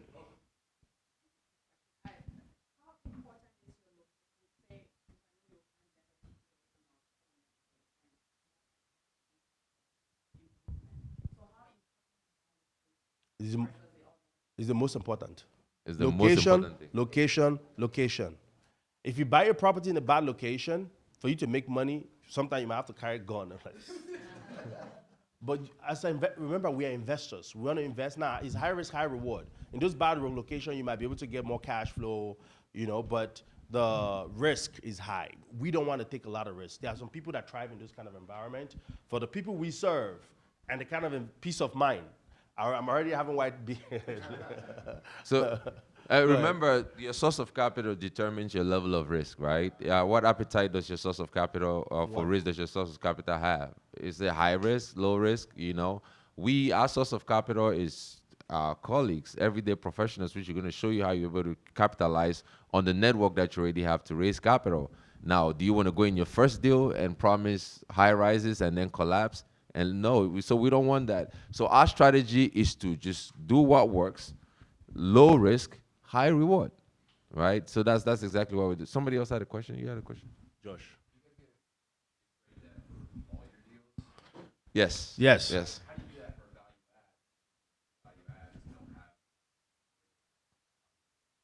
So you can buy a property that have 90% occupancy that you can still add value to. Remember, value is lipstick.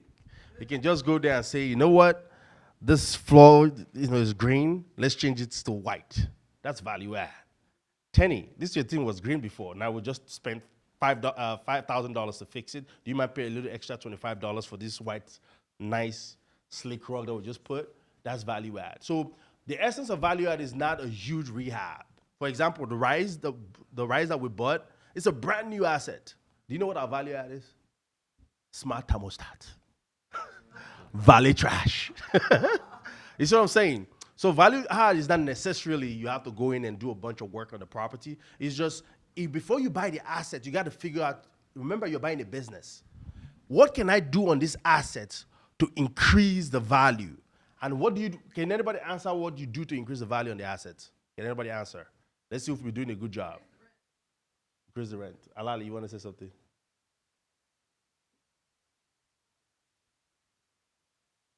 Increasing the rent, Alali. That's what it is. Curb appeal, all of that makes people like the property. And then when you go to them, guys, it's simple. It's just value exchange. Guys, I made the curb appeal look good. I made the pool look good. All of these things look good. Do you mind pay a little $5, $10? You cross that across 200 and something units, increases the value significantly. You go sell, you make a lot of money. Go ahead, Fender. What you were trying to say is more Value add. So. distressed assets, yes, you have to proceed to versus you got it. So this, so the value add assets, they still have like 90 plus occupancy. We just like, making the aesthetic more better. Go ahead, Fender. Yeah, so I'm actually living this right now. So I moved from Jersey, California. Now I don't have a house, I have an apartment. So as I am doing this mentorship, I'm monitoring everything that's happening in my apartment. So just the other day, they were like, "Oh, we have some renovations." I said, "Oh, really? Okay." So I'm being nosy, trying to see what they're doing. I'm like, "What are you doing exactly?" So they were just changing the floor covers, and then they just added so much. You know what? I gotta get out there. Because I'm like, and I think it's great actually not just here to do it, but I'm living in it, and it just makes so much more sense. I'm like, you're just and you're trying to. Guys, it's so one thing we want to make sure you take away from this is that you can do it too.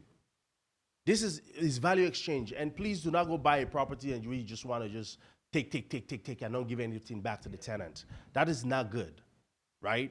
Please add value to the people because they're like your customers. Let's say you have a restaurant.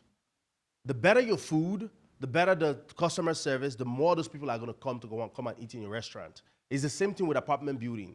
Please take care of your tenants. You buy a property, make sure your tenants are good, you're taking good care of them, make the environment nice and safe.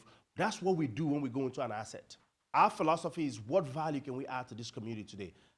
I went to one of our properties that we just acquired in March last year. The first time I walked into that property, there was a lake, or there is a lake on the other side of the property. The whole lake was covered with like trees and stuff. In my mind, it's like, well, if I'm living in this property, would I want to see all these trees covering the lake? No, I want to be able to have that fresh air coming in. Guess what? As of yesterday, when I went there, all of those places cleared out. I was asking them how much it costs us to do it. Now, the tenants they're living there, they can come and chill on the lake and have that fresh air. We saw some of the unit as a condo, and we saw that we can convert it to a one bedroom apartment. We did that. How much are we getting in rent bump? $125. $125, and it costs us how much to do it? Like $1,000 to do that renovation. Guess what? That just transformed our studio now to one bedroom. It feels better now for them to live. Guys, this is what the wealthy people are doing. When you see all this big apartment building, that's exactly what they're doing, and you can do it as well. Okay? So next slide. So please. we're going to speed through this. We're going to show you like an example of how we review some of these assets when we have them under contract. So this is the property, Park at Arlington. Go ahead, Daddy. Hey guys, we're here at Park at Arlington, our latest beautiful, amazing asset for you, the investors, to be able to take advantage of. Les. Yes, amazing property. Take advantage of this. This is the next one that you're going to add to your portfolio. Start creating passive income, tax advantages, and massive amounts of wealth. Let's do it. Park at Arlington. Let's do it. We're here today for due diligence. This is going to be our third property this year. This is the Park at Arlington, a 2001 build, 188 units. Already have another property to Rise, which we acquired a few months ago, which is about 10-15 minutes from here. I mean, it's the Excite's mission to be able to bring like access to these institutional grade assets to the busy professionals. That's our goal. That's why we wake up every morning and go so hard.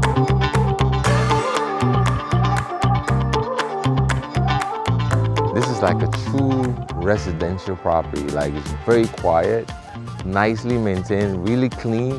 One of the biggest things I love is the greenery. It's very hard to see communities that are built with this kind of density. See, most communities are built, there's little to no green space. A lot of nice areas for residents to be able to sit down with their families. Then on top of that, it's been very well maintained. Doing market research on the Connors and Covington area, very excited about this particular submarket of Atlanta. There's a lot of people moving to this area. If you drive into the property, you're seeing that they're expanding the roads.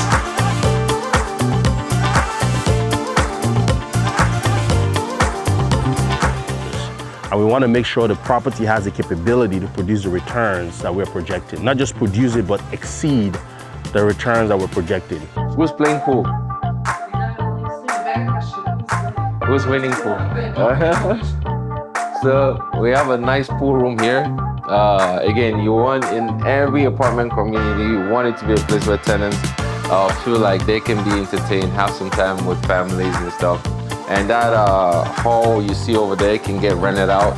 And this space as well, you can host like a private event over here. And this is small sources of extra income that adds to the bottom line. So when it comes to reducing your tax burden, what we do is we buy these assets, we do depreciation on the asset, and we get what's called paper loss. That paper loss, we pass it on to the investors, and those investors, they use that to reduce their tax burden. When you see that, there's no reason why we should not go out there and put in the work and do the work that is necessary so that we're able to bring these assets to everybody. And we are long-term greedy. We could have come up and buy these assets and say, hey, we're going to keep the depreciation. We can structure it in any way we want. We are long-term greedy. We're building a community that we could buy these assets over and over and over and over and over and share the wealth.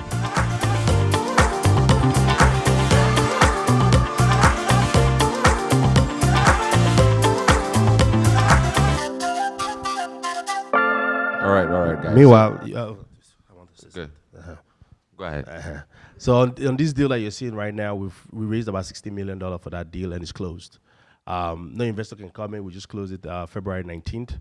A lot of some selected group of people in this room today will have an opportunity to go see these assets today, and then later on we're going to announce how you can be able to go check out these assets. Because a lot of times you see these things, people talk about it, you don't get to go really see it.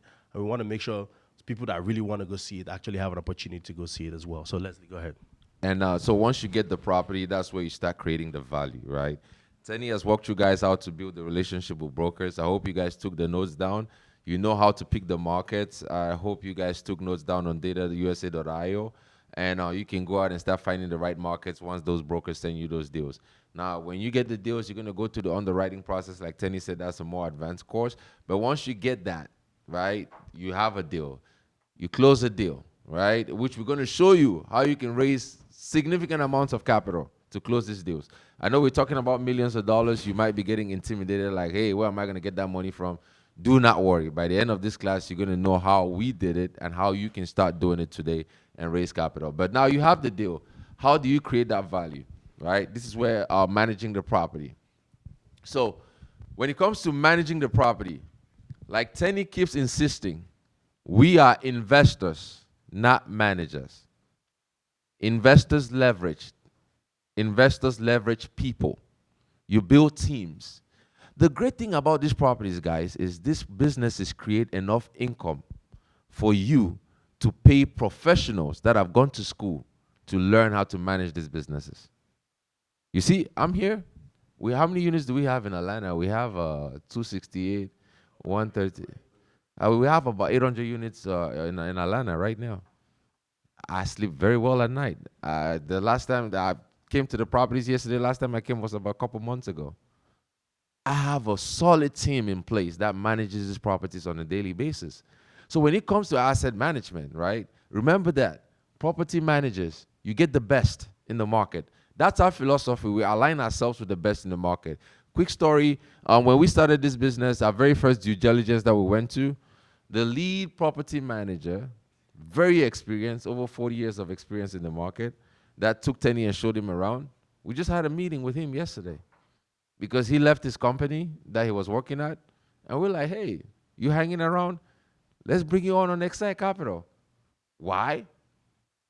Identify the best, bring them in your team, and let them do the work. You build the vision, and you build the team.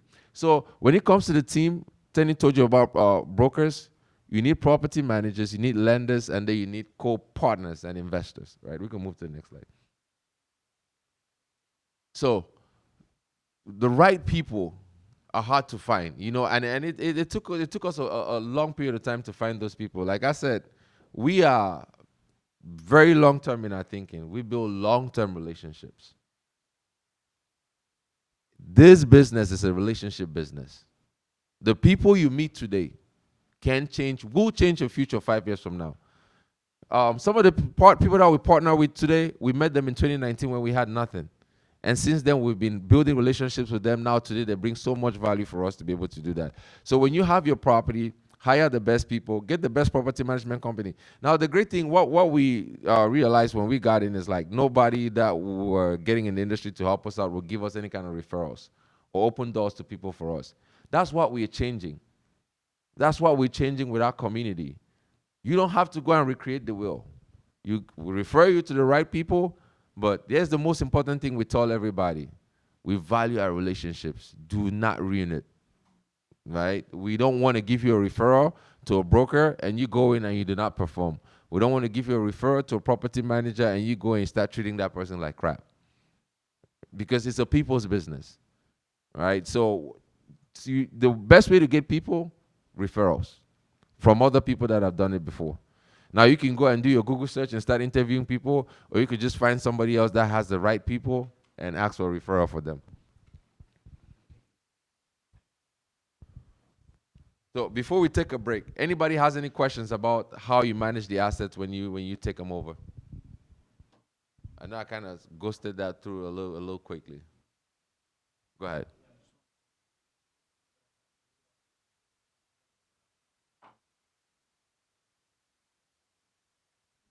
Great question. So we do third-party management, which means we hire a third-party property management company that is in charge of all the property management, but then now we manage them, right? So there are two levels. There's a property manager, then there's an asset manager. The asset manager sits on top of the property manager. Right now, I'm the asset manager for Excite Capital. So that means we come up with KPIs, we send it to our property management companies and all of that. But because we're doing 10,000 different things, having these classes, doing investors. We need somebody that comes in that's full-time as we acquire more assets, that's more experience. I didn't go to school for asset management, right? So we need somebody that's more experienced that oversees the property managers. So the asset manager has KPIs. Okay, this is the revenue we need to hit. This is the vacancy we need to be at. This is what we need to do, right? And then meet with the property manager every week. Are we hitting these numbers? Why are we not hitting these numbers? And then they give report on that. Go ahead, Amika.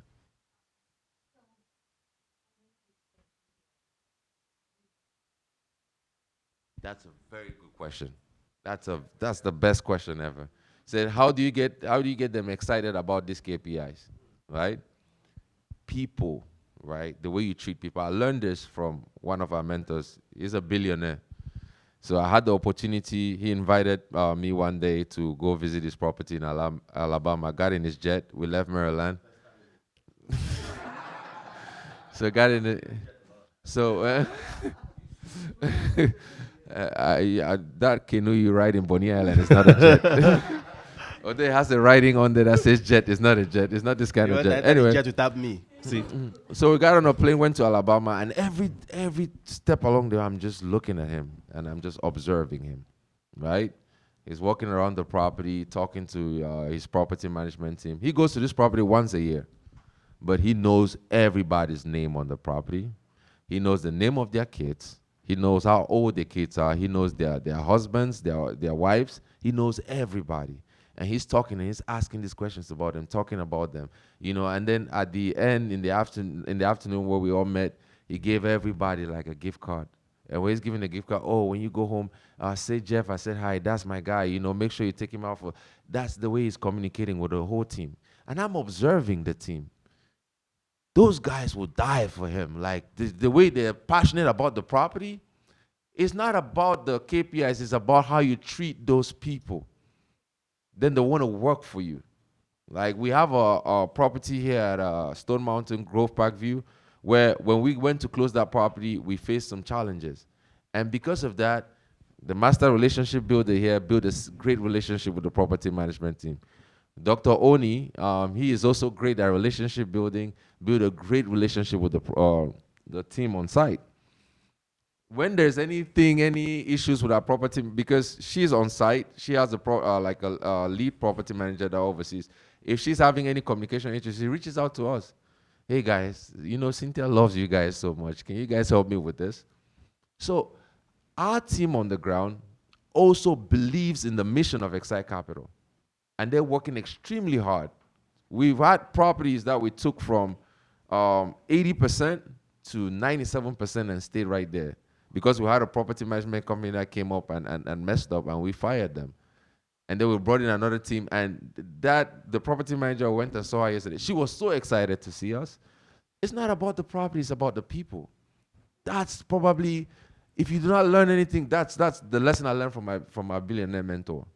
Because when we were coming back on the plane, he asked me, so what did you learn today? And I explained to him what I learned. He said, that right there is the biggest lesson I wanted you to learn. Right? He said to get to millions, it's going to take a lot of work and energy, pushing. But to get to billions, it's about the people and how you treat the people. And then, of course, you know, you want to incentivize them as well. Yeah. Monetarily, you know, give them kind of what they do. I don't know anything. I have no business asset management. It's him. So they give some incentive as well, target, you know, bonus and all of that good stuff. Please go ahead. Oh, key performance indicator. Yeah. So guys, so this is what we're about to break for a couple of minutes. This is what I want everybody to do before we break. On that piece of paper that you have in front of you, now we've talked about how to find deals, endless amount of deals, the market that you can buy deals in. I want you on your sheet of paper, write exactly how many units of deal you want to buy. Please. Just spend 2 minutes. Say, based on what I've learned, I don't know how I'm going to raise the capital yet, but this is what my heart is telling me that I want to buy. Please write it on your piece of paper, and when we get back, we're going to show you exactly how to raise the capital to buy that deal. That's the most important part of this whole presentation. That's the next part of the class. We're going to show you guys exactly how to raise the capital, how much you will need, and how to actually go get the capital. So write it on your piece of paper. I'm going to point everybody out. How many do you have? How many do you have? I'm going to point everybody out, and then we're going to kind of come up with the numbers, and then we walk through that path. Okay, so let's take a quick break, Adi. Thanks, Henny. So once you've done that exercise, there's food out, there's drinks out. Let's do a 15-minute break. Hello, hello, hello. Hope you guys enjoyed your lunch. I'm watching my belly, so I refuse to eat. So my belly can go become flat, six-pack. So don't judge me. It's not working. All right. So I'm glad you guys had some lunch, refreshed, back, because the part that we're about to do right now is one of the most important part of this whole session, where you're going to really understand how to raise capital, right? Because we've given you some insight on how to find deals, how to manage deals. We don't want anything to be a barrier to entry, because now you're thinking about $1 million deal. You have to raise, once you go commercial, you have to bring down at least 30%, 45% when it comes to how much you have to raise to buy the deal. So you're buying $1 million deal, you're looking at $300,000 that you have to come to put together to go buy that deal, right? And a lot of us would be like, man, I don't have $300,000. When when we were talking about $1 million deal, I told him, dude, we gotta raise $300,000. Like, dude, are you crazy? Where are we gonna find $300,000? We don't have $300,000 saved. But guess what? In the last 12 months, we've raised $46 million. In the last 12 months, $46 million. And you're going to learn exactly how we did it today. Do you guys think I have a rich uncle? Do I look like somebody that have a rich uncle? No, I don't have no rich uncle, right? Guess what? I'm your rich uncle. Yes. It's systems. And a lot of those ways that we use to raise that capital, you're going to be hearing about it here in a second. So before we do that, we had an assignment for people to write the sizes of deals that they want to acquire. So I want to hear some feedback. Can you tell me how much size deal you want to get? 100 unit property. Unit. Anybody else? 50 units, Valmy. Anybody else? 20 units. Between 50 and 75. Anybody else? Alali, how many?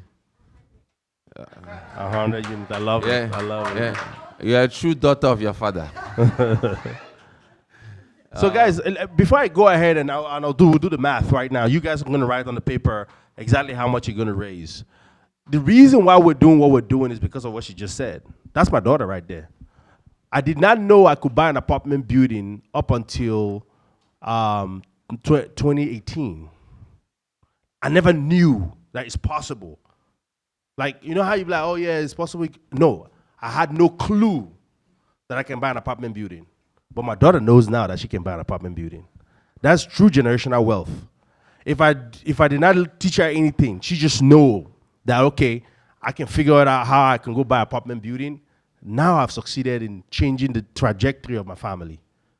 Because we were part of a Jewish community and we told them I didn't know I can buy an apartment building. He's like, no way. There's no way you did not know that you can buy an apartment building. But guess what? A lot of you in this room now know you can buy it, and now we're about to show you how you can buy it. Okay, so everybody that wrote, you said 100 units. Let me tell you exactly how much you need to buy a 100-unit deal. For example, 100 units in Charlotte. You want to buy in Charlotte, right? In Raleigh, Wake County. Wake County. That's in Raleigh. Raleigh. So properties are probably trading 1980s or 1990s deals are probably going to be trading like around 180 a door. Right, so do 180,000. 80 million. Times 80 million, right? So do 40% of that. No, so each is 7 million for her. You want to buy a 50-unit property. So average in the U.S., let's just say 150 a door. 150. So you want to do 50 units. That means it's probably going to be about $7.5 million.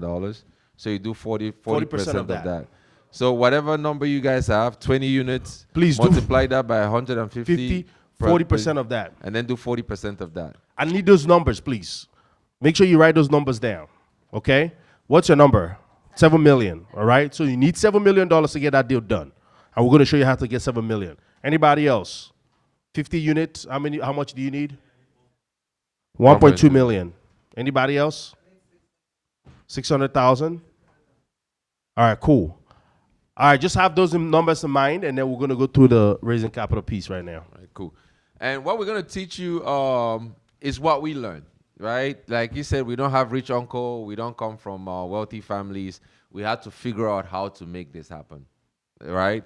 And what most of us think, right? When it comes to raising capital, the initial fear is like, hey, I don't want to, how am I going to be asking people for money? I don't want to take people's money. I'm afraid to do that and all of that stuff. But what we fail to understand is that's what we do on a daily basis. We give our monies to other people. You gladly put your money in the bank. What do you think that money happens? What happens to that money?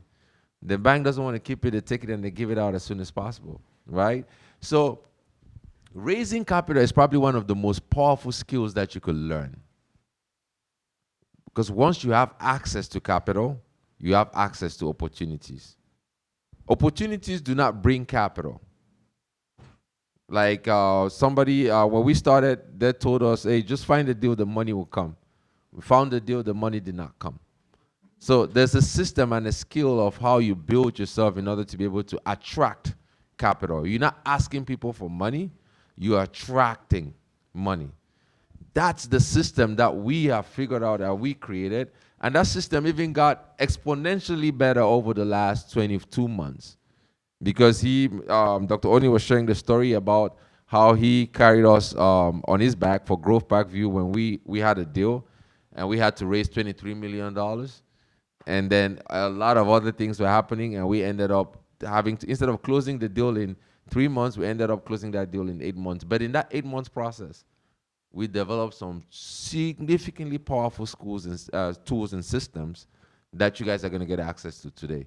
That has helped us in the last 12 months raise $46 million. Now, we could not raise $23 million in 8 months. After that, we raised 46 in 12 months.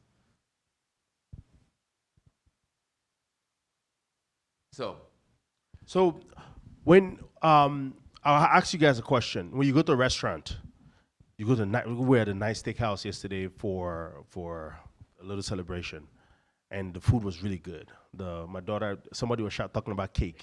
We had a dessert. It was really good. My daughter's like, "Where's Maz? Where's Maz?" Guess what? If I have somebody come to Atlanta right now, guess what I'm going to make? Have you gone to that steakhouse, Prime Steak? What was it? New York Prime. Have you gone to New York Prime? If you go, make sure you try the dessert. It's really good. Am I selling him? No.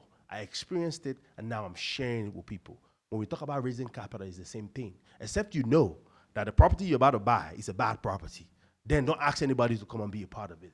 Because I've not met anybody that doesn't want to make money in real estate and reduce the tax burden. If you meet somebody like that, please stay away from them because they're not looking to progress. What we're looking to share with you is the mindset of attracting capital based on value. Because today is Saturday. You guys are here learning from us. Everybody else, what are they doing? They're the kids, they're shopping, they're having a good time. Now, you all are going to spend the time, put your energy and resources and go and bring a great opportunity for them to build wealth while reducing their tax burden. And then a lot of people in your mind will be like, oh man, I'm begging somebody for money. No, you're not. You're giving them an opportunity. And that's one of the biggest mindset shift we had to get is, well, I've done all this work putting all of these things together. If I'm giving it to somebody to invest, they are actually looking to grow their money. Because like the deal that we exited, on that deal, our investors made almost 30% return on their money. 100% passive. They did not they did not drive 3 hours back and forth. No, they didn't do that. I did. Right? They did not manage the deal. They did not manage the improvement of the KPIs and all of that good stuff. They sat back, they got their cash flow, and when we sold it, they made a profit. In addition to that, they got tax benefit, 100% passive to them. So what we are doing is value creation. We go out there, we find these assets, and then we go invite people to come and be a part of it. And if they say they don't want to be a part of it, you say, no problem. You go to the next person. I invite you to come. They don't want it. You go to the next person. You keep doing that, you're going to see somebody that'll be like, oh man, seriously? Yeah, let's go. And then gradually, you're able to raise the capital. But remember, we're going to show you how you position yourself to be able to attract these people so that you can invite them to be a part of this. Everything we're sharing with you all right now is we're gradually inviting you guys to see this as a possibility. And we're inviting you guys to take that plunge and move forward. So question for the room. You have a 20-unit, 50-unit property under contract. You gotta raise the money that you have on your sheet. Where do you go to raise that capital? Where would you go? Not you, Fenna. Where do you go to raise capital? People that already know you. Good. Anybody else? Contact list, great. Anybody else? Go ahead, Alali. People who have done it before. Okay, good point. Anybody else? Bank. Okay, yeah, you get loan from the bank. Yeah, you can raise money from the bank as well. So, one of the things that a lot of people think about when you want to raise capital, right, is like, okay, I'm raising capital in real estate. Let me go to a real estate meetup. Let me go to where other real estate investors are. Let me go and raise capital from there. Because that's logical, right? You're thinking logically like, oh, they're real estate investors here, so let me go there and raise capital. That's where he was dragging me to all over the place. So that's what we started, and we were going to all these places, right? Real estate investor events. But guess what? Everybody goes there, and everybody there is looking for investors, right? So the one person that's an investor, you like 10 or 20 of you fighting for that person, right? So that's what we figured out, right? Is that okay. So some of the places, when it comes to like raising capital, there are different ways that you could structure deals in order to raise capital. For some of you who have a lot of money, you could go get that 20 unit and pay for it yourself. You could get that money from your 401k or whatever and pay for the deal. You could syndicate, which is like put it out there to other people to be investors. That's what we do. That's what we've become really, really good at, syndicating these deals, bringing in investors to be able to close these deals with us. You could use private money. There are a lot of, actually, there's a whole lot more money out there than there are deals. Oh, yeah. Does anybody believe me? Yeah, there's actually way more money out there than there are deals, right? So private money is one of those sources. You have rich families that want to put their money to work for them. That's one place to go. Creative financing, joint ventures. I know there's a lot of talk. Creative financing sounds like a very, very attractive, interesting thing that you could buy a property and go in there and don't pay anything down and creatively finance it. Is it possible? Yes. It's more about structuring. Is it possible? Yes. Is it always available? No. Right? This syndicating actually opens up a huge amount of resources to you. When you know how to syndicate and get capital, you have access to endless amount of capital and endless amount of deal. Because if you think about it, there are millions, if not billions of people that go to work every day and earn an income, and they're looking to ways to grow that income.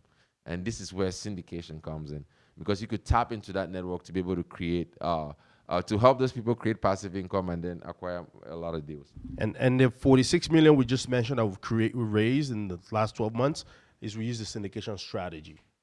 And we're going to share with you guys how to do it. So this is very important, right? You see, know, like, trust. Just write it down on a piece of paper. Which one is most important? Know, like, or trust? For you to raise capital, which one is the most important of these three? Trust. Trust, raise your hands up. Beautiful. Like, anybody? No, anybody? All right, cool. So that's what we thought. We thought trust was the most important. Can you trust something you don't know? The most important thing to raise capital, you gotta know the person. People gotta know that you exist. Do you guys believe that I exist right now? Am I standing right here in front of you guys? Guess what? If you get to know, for example, me and Leslie been going back and forth now for the last hour or so, right? Man, this guy, I've never met him before. He might know what he's talking about. As we go through the day, you might be like, man, I like the way he speaks. You know what? Like, he have a little bit of sense. Before you know it, the trust factor start growing. And now when I say, hey, let's go buy that property together, you'll be like, let's go do the due diligence. We'll go do the due diligence, everything checks out. You know what? Now you want to invest. The most important piece, people need to know you exist. I always use the restaurant analogy. You have a restaurant and nobody That's knows because that. he likes food too much.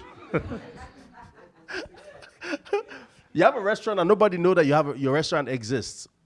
How are you going to make money? No way. So in raising capital, the number one thing you have to do is to make sure people know that you're actually doing this. So let me give you another example that really highlights that. Imagine this, right?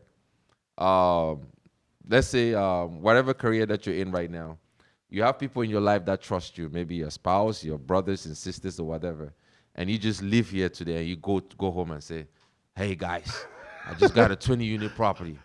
I want you guys to invest. We're investing $100,000. It's going to get 20% return. How many of those people who trust you will give you money to invest? Zero. We actually made that mistake. The reason why they would not give you the money to invest is because they do not know that you are an investor or that you're investing in multifamily real estate, right?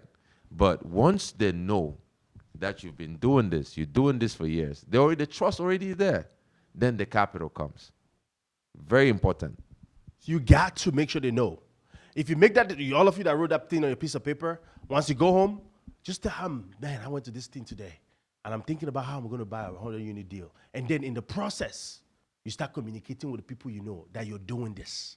Once they start seeing you 1 month, 2 months, 3 months, and you communicate with them frequently, when you finally get the deal, guess what happens? You've been doing this now for 3 months.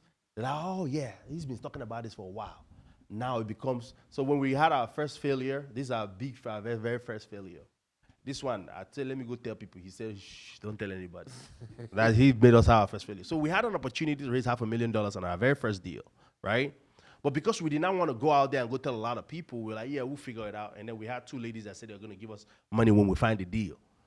When we found the deal, now we called these ladies, they ghosted us, right? And now because we did not know anybody, we now got desperate. The last thing you want to do when you're raising capital is become desperate. Because people will see through you right away. I remember we were at an African restaurant, we went to eat, we took some physician to a restaurant to go eat and then try to raise capital. And we were excited. Man, you're going to make this money. Da, da, da, da, da, da, da, da, da, da. Okay, I'll get back to you guys. I'll get back to you guys. Another one, a food surgeon, Dr. Harrison. Da, da, da, da, da, da, da, da. I was like, okay. Man, I like your excitement. But you're not taking $50,000 from me today. Zero. We raised zero capital in that transaction. And the only reason why we failed was because people did not know. Not that people did not trust us. It was because they knew me as a cybersecurity professional, a life insurance guy, but nobody knew I was buying an apartment building. So the most important thing you want to do when coming to raising capital, people got to know that you're doing it. And we're going to show you a strategy on how to put yourself out there so that people can start knowing you. People that you know before, people that you trust you before, or just strangers. I've raised a lot of money from strangers just because of the strategy we're about to share with you guys here shortly. So we're talking about the red ocean and the blue ocean. Leslie was talking about, you guys live here today now. The worst thing you want to do to go raise capital is to run to a real estate conference. To go say, I want to go raise capital from a real estate conference. Because like Leslie was saying earlier, everybody in there are trying to do the same thing. It becomes bloody. Because if this is our money right here, everybody here comes after and he'll be like, I'm the king now. Now let me look at who has the best smile. Right? But guess what? There's a better way to raise capital, which is called the blue ocean. We came up with the blue ocean strategy, which we're going to share with you guys as well, is you go to the place where the folks you want to serve are. For example, the people that we are serving are physicians, CRNAs, busy professionals. Guess what? When they have a CRNA conference where they're talking about medicine or all the type of stuff that have to do with CRNA, there's a big banner, Excite Capital, real estate. So when everybody's walking around talking about medicine, boom, real estate. Now we're unique to that environment. People are not curious. We tell them, well, we're building wealth to real estate. This is what we've done, da. Oh, I'm interested. I want to save money in taxes too. I want to build wealth to real estate. Oh, great. They give me your contact. I'll call you. We'll call them. And guess what? We raise capital that way. So now we intentionally go to multiple our avatar related conference a year, and we go to maybe 1 or 2 real estate conferences, because you still need to be in the space to learn about a conference, about what's going on in the industry. We just got invited to a panel on a real estate conference in June, and all we're going to do is go there and learn, right? We have another one we're going to go to in November, but we're going to go to this real estate conference, but we're not going there to raise capital. So this blue ocean strategy is, 1, you go to where your avatars are, and then 2, which we're about to show you guys second, is you go where the money is at. And I'm not going to disclose it yet until you guys figure out, want to share with you guys where the money is at. All right, let's go to the next slide, please. So we have the LinkedIn Authority Engine. Exact Capital raised over $17 million. I said I was not going to give strategy, but it's LinkedIn. Because just think about it, guys. Everybody here, I'm sure, are all professionals. Do we all have LinkedIn accounts? So if you're making money, you're making money. Everybody's on LinkedIn making money. Why do I want to go to Instagram when people are doing entertainment? So how many people are here because they saw us on LinkedIn? There you go. So we figure out a way now to be able to use LinkedIn, because that's where the money is at. We go over there and say, hey, my name is Tenny. This is what I'm trying to do. This is who we are. This is what we've done. This is where we're going. Do you want to join me? And they say, yes, boom, 100 grand. Laji is not here. Look at that lady over there. She's raised over $7 million. Dr. Kim. Dr. Kim from LinkedIn. Right? Guys, these things are not impossible. Please, when we call these big numbers, okay? I laugh because 7 years ago, $1 million deal, not even raised, was a big deal. $1 million deal, meaning we need to raise $300,000. Now I can proudly say that just on LinkedIn we raised $17 million, we raised $46 million. Dude, my English is not that great. Do you think people just no? You sit down on the call, all you got to do is the exchange of value. This is who I am. This is what I've done. This is where I'm going. Please come and be a part of it. They say yes or no. It's as simple as that. That is sales, right? So we're gonna go ahead and you want to add something? So to yeah, that? I'll just say, like you said, go where the money is. Which better place where there's money than LinkedIn? On LinkedIn, you have 1 billion professionals, right? Of that 1 billion people users on LinkedIn, about 800,000 or 800 million of them have jobs. Maybe about 200 million of them make over $200,000 a year. And they are there on LinkedIn. They're making money. They're looking for a way to grow that wealth. Remember, because what you're doing as an investor is you're helping people grow their money significantly and saving on taxes. Everybody there I know everybody doesn't want to pay, is probably angry with the amount of taxes that we get to pay as W-2 employees or 1099. You get paid the most taxes if you're exchanging your time for money, right? Now, with this real estate investing, you have the possibility to not just make money for people, but also help them save on taxes. More money back in their pocket. So you have something of higher value. You go where the people are, and you present it to them. That's it. We've had calls on LinkedIn where on a single call, you raise $1 million from a single check from a professional that we've never met before. 1.5 million. 1.5 million. I've met this guy. I've met him before. 1.5 million. Is in LinkedIn. Again, exchange of value. Okay. Next slide, please. So before we go that, let's just listen to like a quick reflection from one of the members of our community. My name is Admir Bektik. I am in the Akron, Ohio market, and I'm a real estate investor. I was searching for mentors for 2 years before I actually pulled the trigger and hired somebody. And I've come across, a lot of different people. But when my friend actually told me about them and I vetted them and got on the call, I just felt that they were genuine. They weren't the rocket ship emoji gurus. They were real guys doing real deals. Maybe one of the biggest things is when they told me to walk away from a deal first. It was a bad deal, but I was so excited. I was so hungry to jump on it. And I got on a 10, 15-minute call with them, and they opened my eyes to mistakes that I didn't see. So I think for one, that was a big thing. Sometimes it's not always to take a deal down when it's in front of you. But then when I finally did take a deal down, just to know that I got brothers to lean on and review it again, that's just huge. It's a big benefit of, knowing those two guys. They're so down to earth.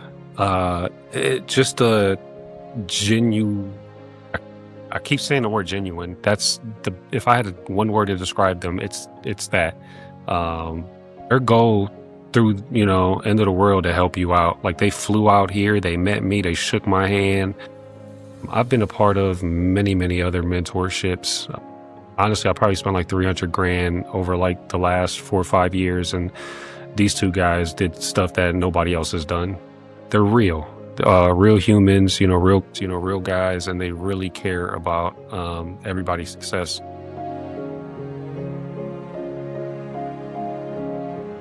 They were a little bit taller than I thought they'd be. I know I was a little bit taller than they thought I would be, but it felt like I knew them forever. Obviously, we had the weekly Zoom calls, so you get to really meet these guys and spend some time with them and talk business, but it felt so natural.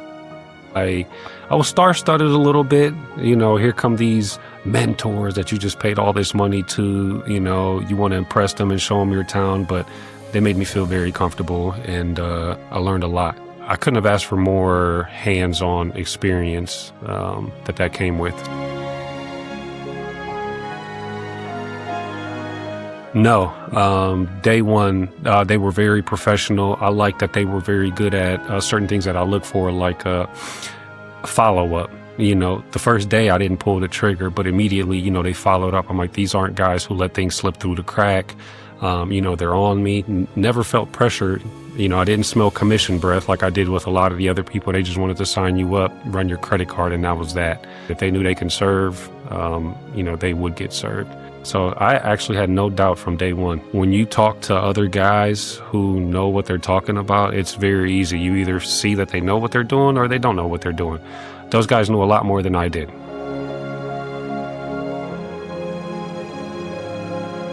They've hit every expectation I had. I never really set expectations high. I think what I did is set my own expectations low, and they made me raise my bar higher. They made me think bigger. So it can be from somebody that doesn't know a lick of real estate to somebody who's experienced, or they know as much as I did when I started. So it's, a wide range of people. They can teach you as slow as you need, or, you can speed through things if you want. This is literally a one-on-one mentorship catered to you specifically. So whatever that next person needs, they got that for you because they know what the end result is and what you need.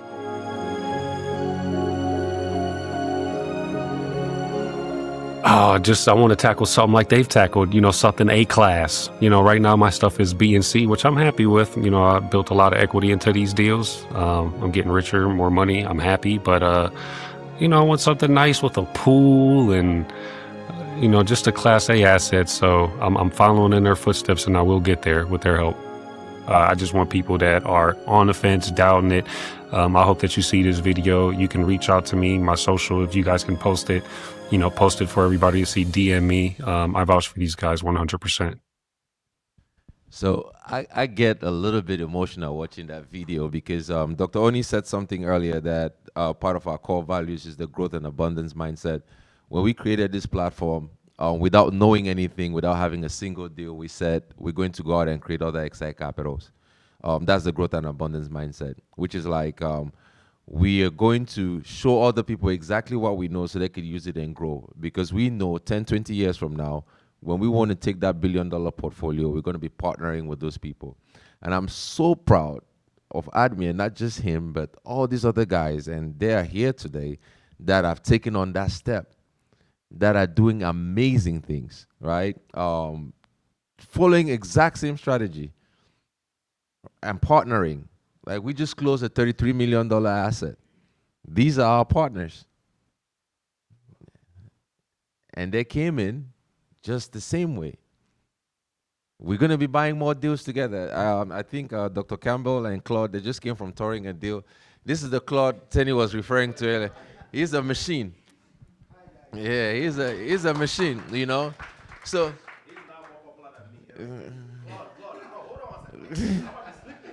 you know, so all these guys raise capital from LinkedIn using the same strategy, because sometimes when we do it, you feel like, oh no, these guys have 270 million of assets, so they have more credibility. I can't do it, right?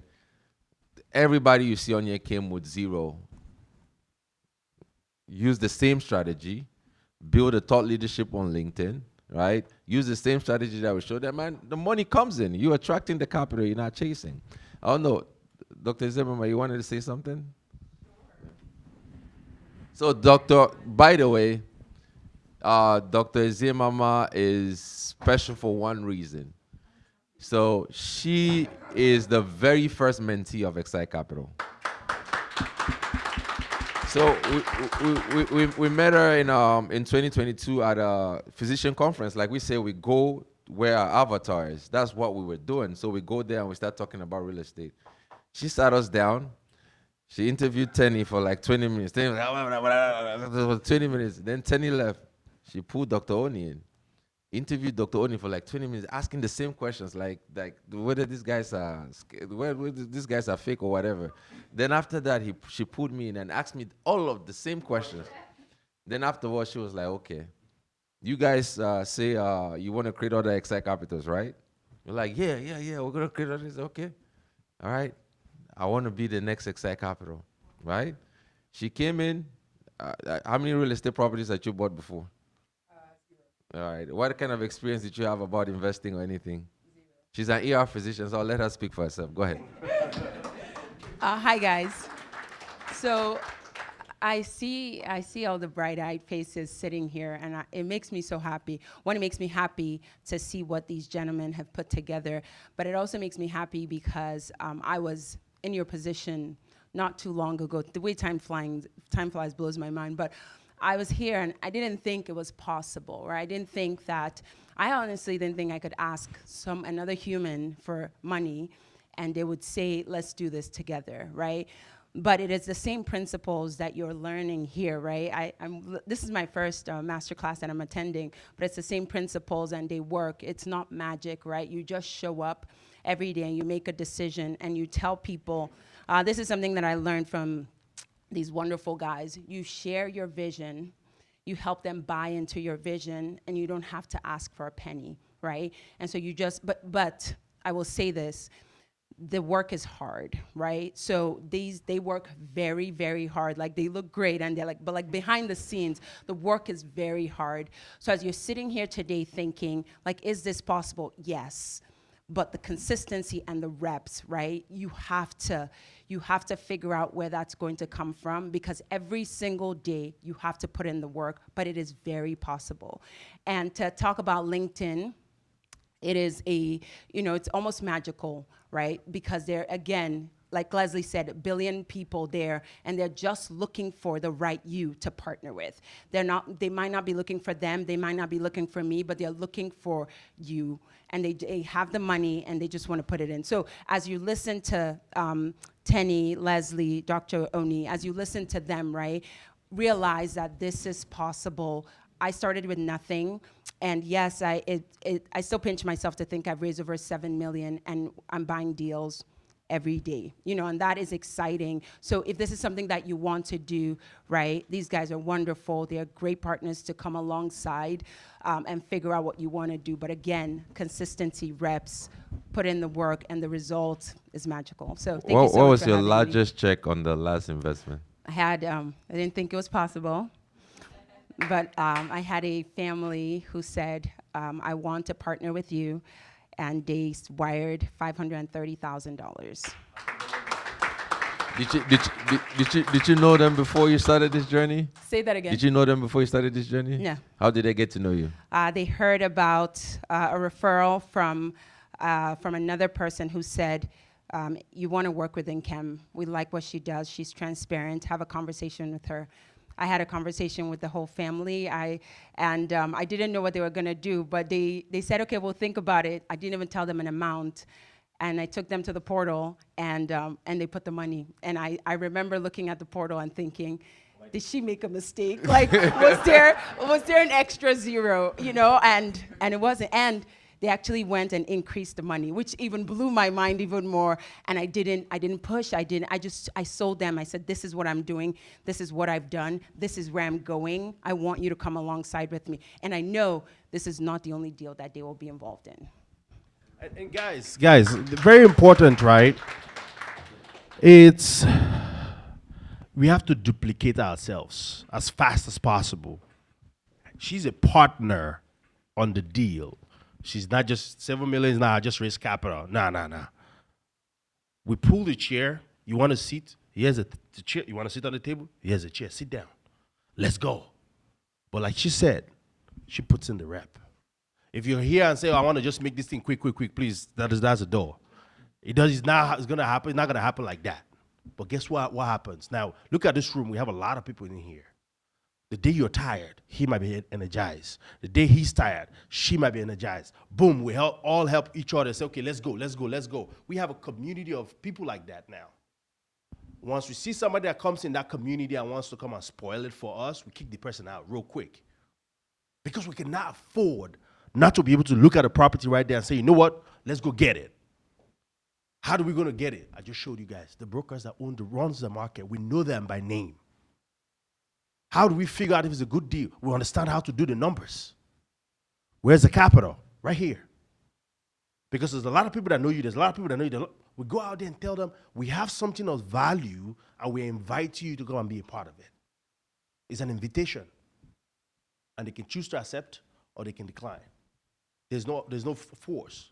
The only way you're seeing all of these numbers right now is because who doesn't want to buy an institutional grade multifamily properties that is taking care of families where people are wanting to live in and is producing cash flow, and I don't get to pay any taxes? Me, that guy, and this guy, in the last 3 to 4 years, will pay 0 taxes.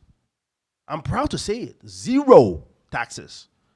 Do you think when I was working at Deloitte, legally, yeah. Do you know when I was working at Deloitte, when Dr. Oni was working at John Hopkins and he was working at John Hopkins, did you think we thought it was possible? How would I know that information now, and I don't want everybody in their right mind to know about it? Yeah, you took student loan and go to school. You did all of these things to get to where you are.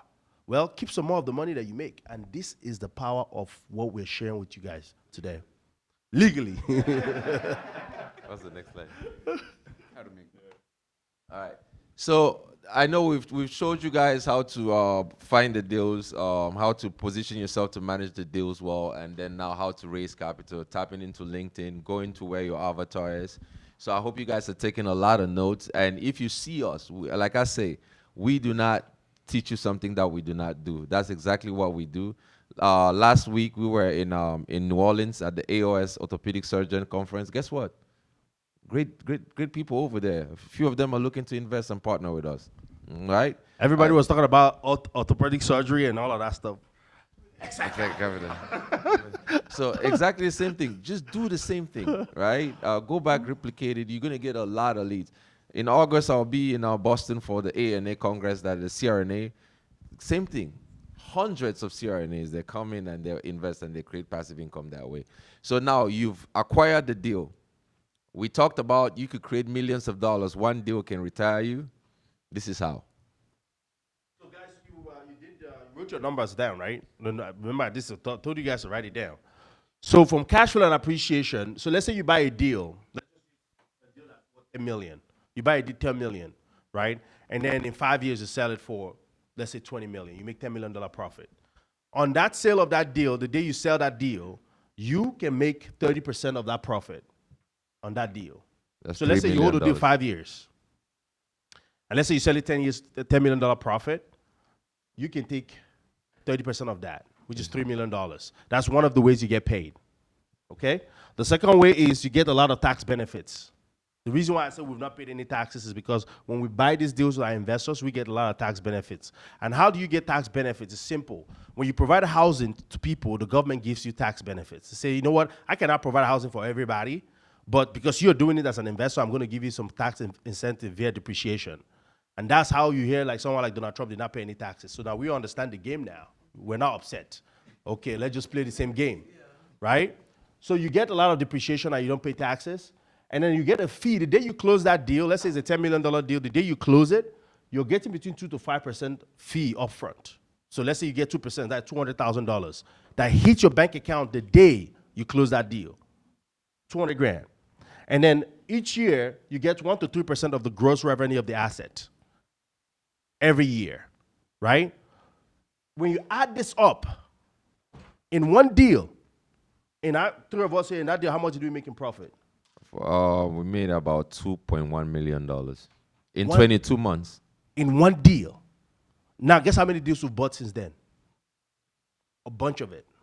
Now, are we all going to keep that money? No. Dr. Kemi going to take a piece. Dr. Campbell is going to take a piece. You're going to take everybody take a piece of it. But we are all growing together. But it starts with you making that decision to say, you know what? I want to go out there and do this. So for that deal, we made $2.1 million in 22 months. I had gone to school at that point for about 14 years, right, to get a degree in anesthesia. And when I got out, I had about $280,000 in student loan. So I was negative $280,000 and spent 14 years. And I was making about $200,000 a year. Right? So for 10 years, $200,000 a year is $2 million, right? In 22 months, we made $2.1 million. And I'm not paying any taxes. And with the $2 million, I was paying 40 to 50% taxes. Right? In 22 months, $2.1 million. That's when you're like, what have we been taught? Right? And then you realize, like, what these people know that you don't. And guess what? I don't have to exchange my time for it. The properties are there. They're running themselves. I'm here having fun with you guys. And you get to go see it. You understand what I'm saying? But for that $200,000, I had to be in the hospital. I had to put people to sleep. I was working 24-hour shifts, 16-hour shifts, 12-hour shifts, whatever it took. This, what you guys just got here today, you learn it, like Dr. Kemp said, it's not easy. You learn it, you figure it out, you implement it, you've created a money machine. You've created wealth for yourself. And the most powerful part is what Tenny said. It's about the next generation.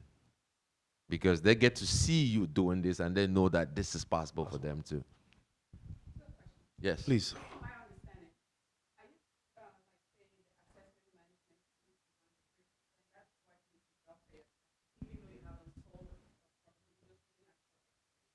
No. You talking asset management fee? Yeah. So let's just take a number. We can go do the math for all of these things, right? So let's say this asset management fee, you know how we say you are the asset manager, you oversee the property management company. So because you're running this every week with them, making sure KPIs are working, you get paid a fee. The property pays you a fee. And that's 1% of the gross revenue the property produces that year. So whatever it is, you get paid that fee, right? So these are the 4 different ways you get compensated for, this is it, for coming here, sitting down, learning, going out there, finding a deal, putting it together, raising capital and closing it and running it. These are the 4 different ways you get paid. With the syndication model. With the syndication model. Go ahead, Claude. A capital transaction fee, yeah, that's not on the, disposition fee, and another 1%. So let's say the example you gave, okay, let's do the math, right? So we buy a property, $10 million. The property, we split it 70-30. The investors that bring in the capital, they own 70% of that deal. You own 30% as the operator, all right? So now you have that property, you do a cost segregation study. The cost segregation study comes back and says you could depreciate 45% of the value of the property. That's $4.5 million in tax savings, right? You as the operator, you own 30% of that. The investors own 70%. So what's 30% of 4.5 million? You don't know math, so you're not going to give me this. Help me. Help me. So that's 3 times 4, that's 12. Maybe like 1.3, 1.4 million. So year one, you already have year one, you have $1.4 million in tax savings in your pocket. That never goes away even when you don't use it, right? Now you're managing the deal. Then when you close the deal now, on that day of closing, let's say you do 3% acquisition fee, $300,000. You earn $300,000 a day, you close the deal. So now you own a property where you own 30% of it. You've already made $300,000 when you close the deal. And the first year, you have about $1.2 million in tax savings. Remember, savings is money. It's money back in your pocket, right? So you already made like $1.2 million in tax savings. Then now you're managing the deal. Every year, every month, you're getting 1% from the gross revenue. It's not much. $300,000, you're making 1%, maybe $3,000 a month, right? So maybe $12,000 a year, right? Or how much is it? $36,000 a year over 5 years. So you're making that as an asset manager. Then you go and you sell the property for $20 million. You have a 1% disposition fee. That's another $200,000 that you make, right? Then now that $10 million gets split between you and the investors. The investors get, let's just say hypothetically $7 million. You get $3 million. Now, mind you, the investors are happy. They put money. They're not putting in any work. They're going to sleep, going on vacation. You are doing the work. That money is making money for them. Every year they're making about 6% cash flow from that money. So the money is making money for them. So they're happy. Now then you sell it at the end. They get to split that $7 million. So in like 5 years, their $100,000 is probably generated like $90,000 passively for them. So you made them $90,000 passively, and they don't have to lift another finger. And they also got the tax benefits. But guess what you also did? On closing, you walk away with $3 million. You made $3 million plus $200,000 from the disposition fee, plus $300,000 from the acquisition fee, plus $36,000 every year, plus $1.2 million in tax benefits. Guys, so that's one deal. Yeah, that's what I was just about to say. We've done, in the last 12 months, 3 deals. 49.1 million, 25.3, and 33 million. Just imagine, just do 1 deal a year. Just 1. Again, you don't have to do it yourself. You can partner with people. Excite Capital, we have the growth and abundance mindset. We're not doing, even if they ask us to do it ourselves, we'll say no. We want somebody else to partner with. You don't have to do all of this yourself. If you get 3 million, share it with somebody. Be generous. Don't take the money by yourself. Share with somebody else. Because partnership, like Dr. Oni always says, if you want to go fast, go by yourself. But if you want to go far, the reason why we're saying we're going to go far is because now we're locking hands with a lot of people. And these people want to go far with us. That's why right now, $1 billion is clear. Very clear. When we get to $1 billion, $10 billion is going to be clear. But for now, $1 billion, we can see it very, very clearly because now we have the right people in the right seats around us. So all of these things we're saying, you can go research it yourself. ChatGPT it. We did not invent this. Don't look at us and like, oh, you guys are special. No. There's nothing special about me. Me, I'm special. We just saw this thing and see that it worked, and then we say, let's try it out. And we tried it out, it worked. Let's do it again. Again and again and again and again. This year, we're doing $300 million worth of deals. Guys, everything we just share with you is as simple as that. Next slide, please.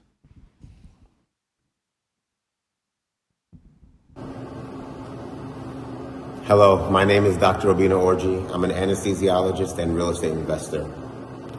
When I started my journey, I reached out to my close family and friends to see who would be interested in joining me and investing if I actually stumbled upon a deal. I gathered about $650,000 in soft commits, but when I actually joined with Excite Capital on their latest endeavor, that $650,000 in soft commits translated to exactly $0 in actual investment funds.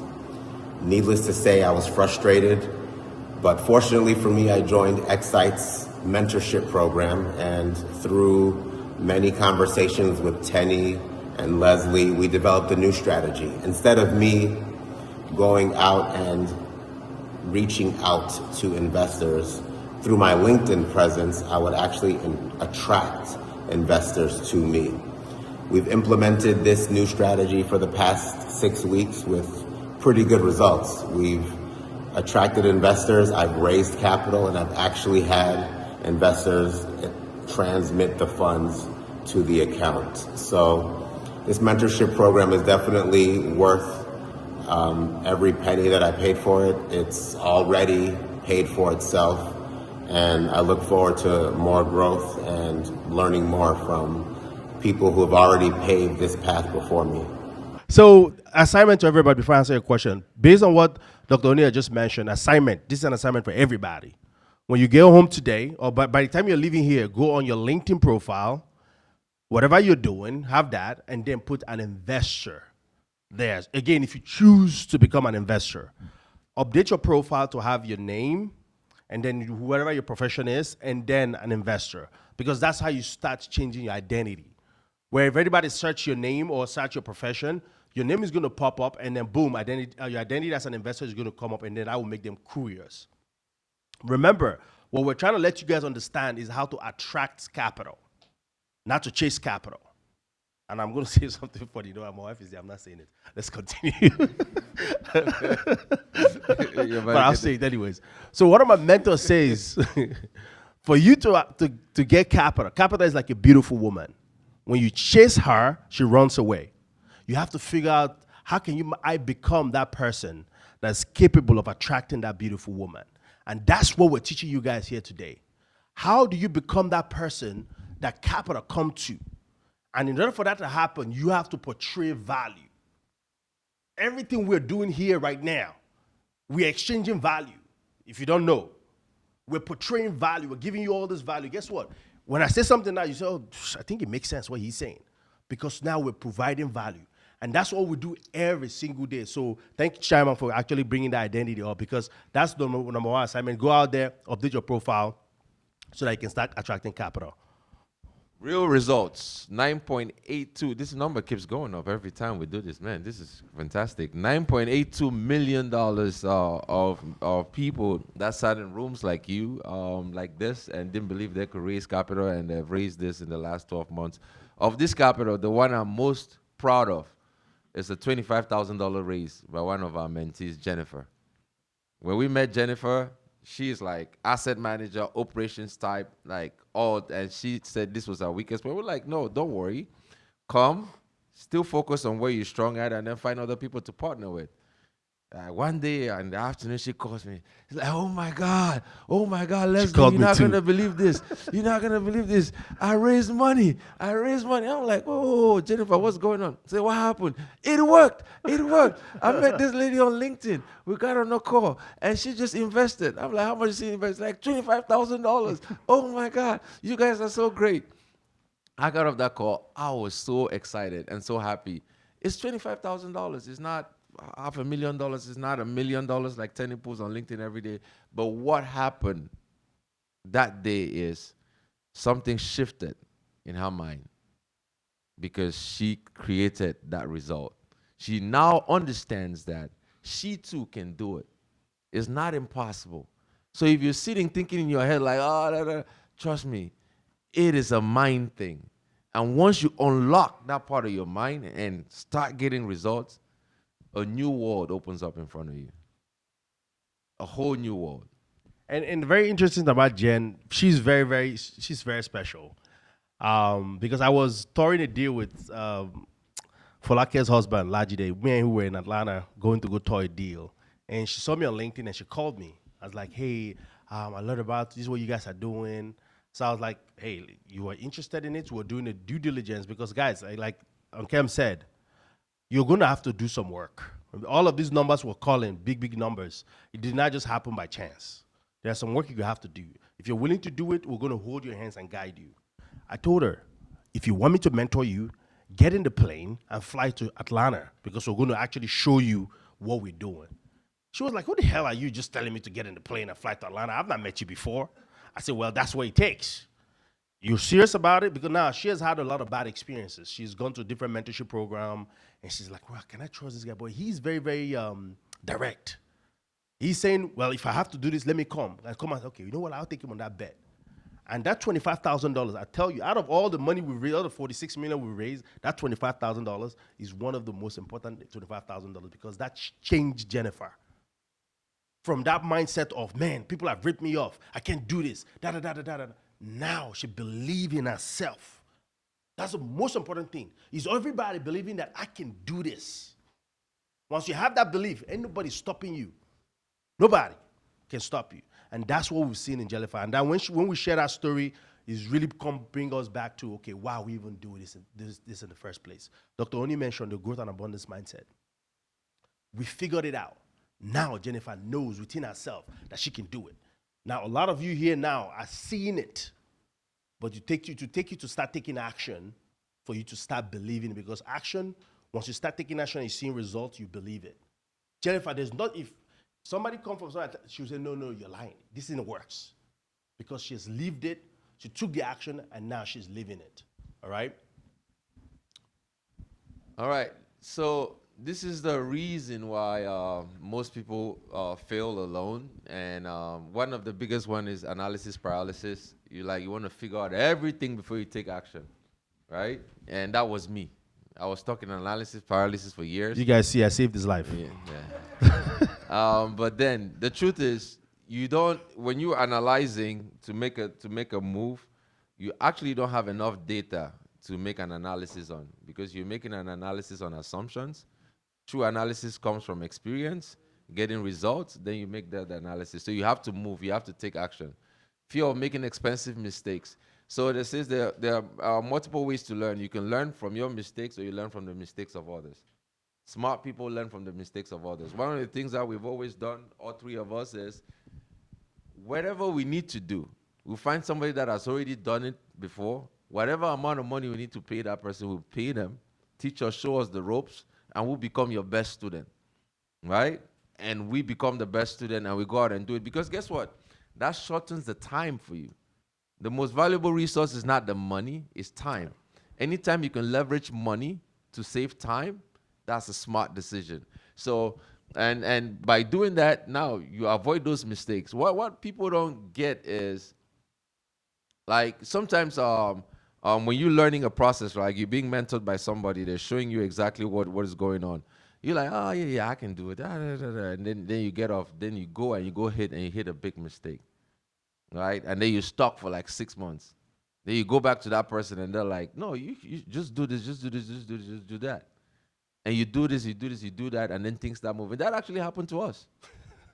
Right? That actually happened to us. And because we're like, yeah, we got this figured out. At every stage of your growth, you're going to need people that are steps ahead of you that can continue to guide you, because the experiences they've had, they can see things that you cannot see. So anytime you have the opportunity to go in, you can jump in. Another fear is... Before you move forward, 4 things you need to write down if you're looking for a mentor. You want to look for somebody that's been there, done it, still doing it, and have the time to teach you. If any one of these things is missing, walk away. Been there, done it, still doing it, and have the time to teach you. Because a lot of times, some people have been there, done it, and they stop doing it. Now they become a teacher. The market is changing. They don't know what's going on. But now they're teaching you something that they learned 2 years ago. It's still, guys, we're buying deals. I'm in the market, touring deals every single day. On Monday, I'm supposed to leave tomorrow, but guess what? I'm staying till Monday because I'm going to go tour a deal. So you think if you ask me questions about deal touring, I will not be able to answer it? I will give you the right answer right away because I'm on the field. You want to go tour a deal? Let's go together. Being there, done, is still doing it and have the time to teach you. Let's talk about the mistake. The deal we just made, the deal we sold and we made $5.3 million in profit. 2 weeks after we bought the deal, there was a fire on it. Me and him were driving. We just dropped Dr. Oni at the airport. And we're in Atlanta. Dropped Dr. Oni at the airport. Me and him said, okay, let's go check out our new acquired asset. Investor just gave us money. Driving to Columbia, South Carolina, our property manager called us. There's a fire on the property. What would you do? Your very first deal. All of you have trusted us with that capital. What would you do?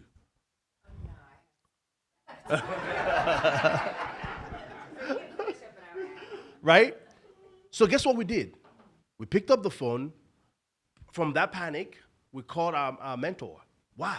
He's been there, he's done it, he's still doing it, and he has the time to pick up the phone when we needed him. He picked up the phone, he was like, Tenny, I told you guys to buy insurance when you guys closed the deal. Did you guys buy insurance? Yes. All right, this is what you need to do. Call an insurance adjuster. Guess what now happened out of that experience? We end up making more money, right? The mistake, the last thing you want to do, because we're talking numbers now. We're talking millions of dollars. You don't want to figure out how to make $1 million mistakes. And that's why you have to figure somebody that can help guide you guys through the process. Leslie, go ahead, please. No, and this is a very common one, that the fear that usually comes in, like, I have no track record, no capital. We've showed you. You don't need the track. You have a track record, actually. You do. You have a lot of track record in your field. If you follow us on LinkedIn, if you see we don't talk about real estate on LinkedIn, we rarely do. Right? So there's a system that you learn. Right? So, and once you apply that system, you attract a ton of capital, even if you have zero experience. You just met Dr. Nkem, whom we met, zero experience on real estate, zero experience on business. Today, she is a superstar. Now the mentee has become the mentor. We even learn from her. He's mentoring us now. He's mentoring She us said, now. Tenny, you guys got to do. I said, okay, Dr. Nkem.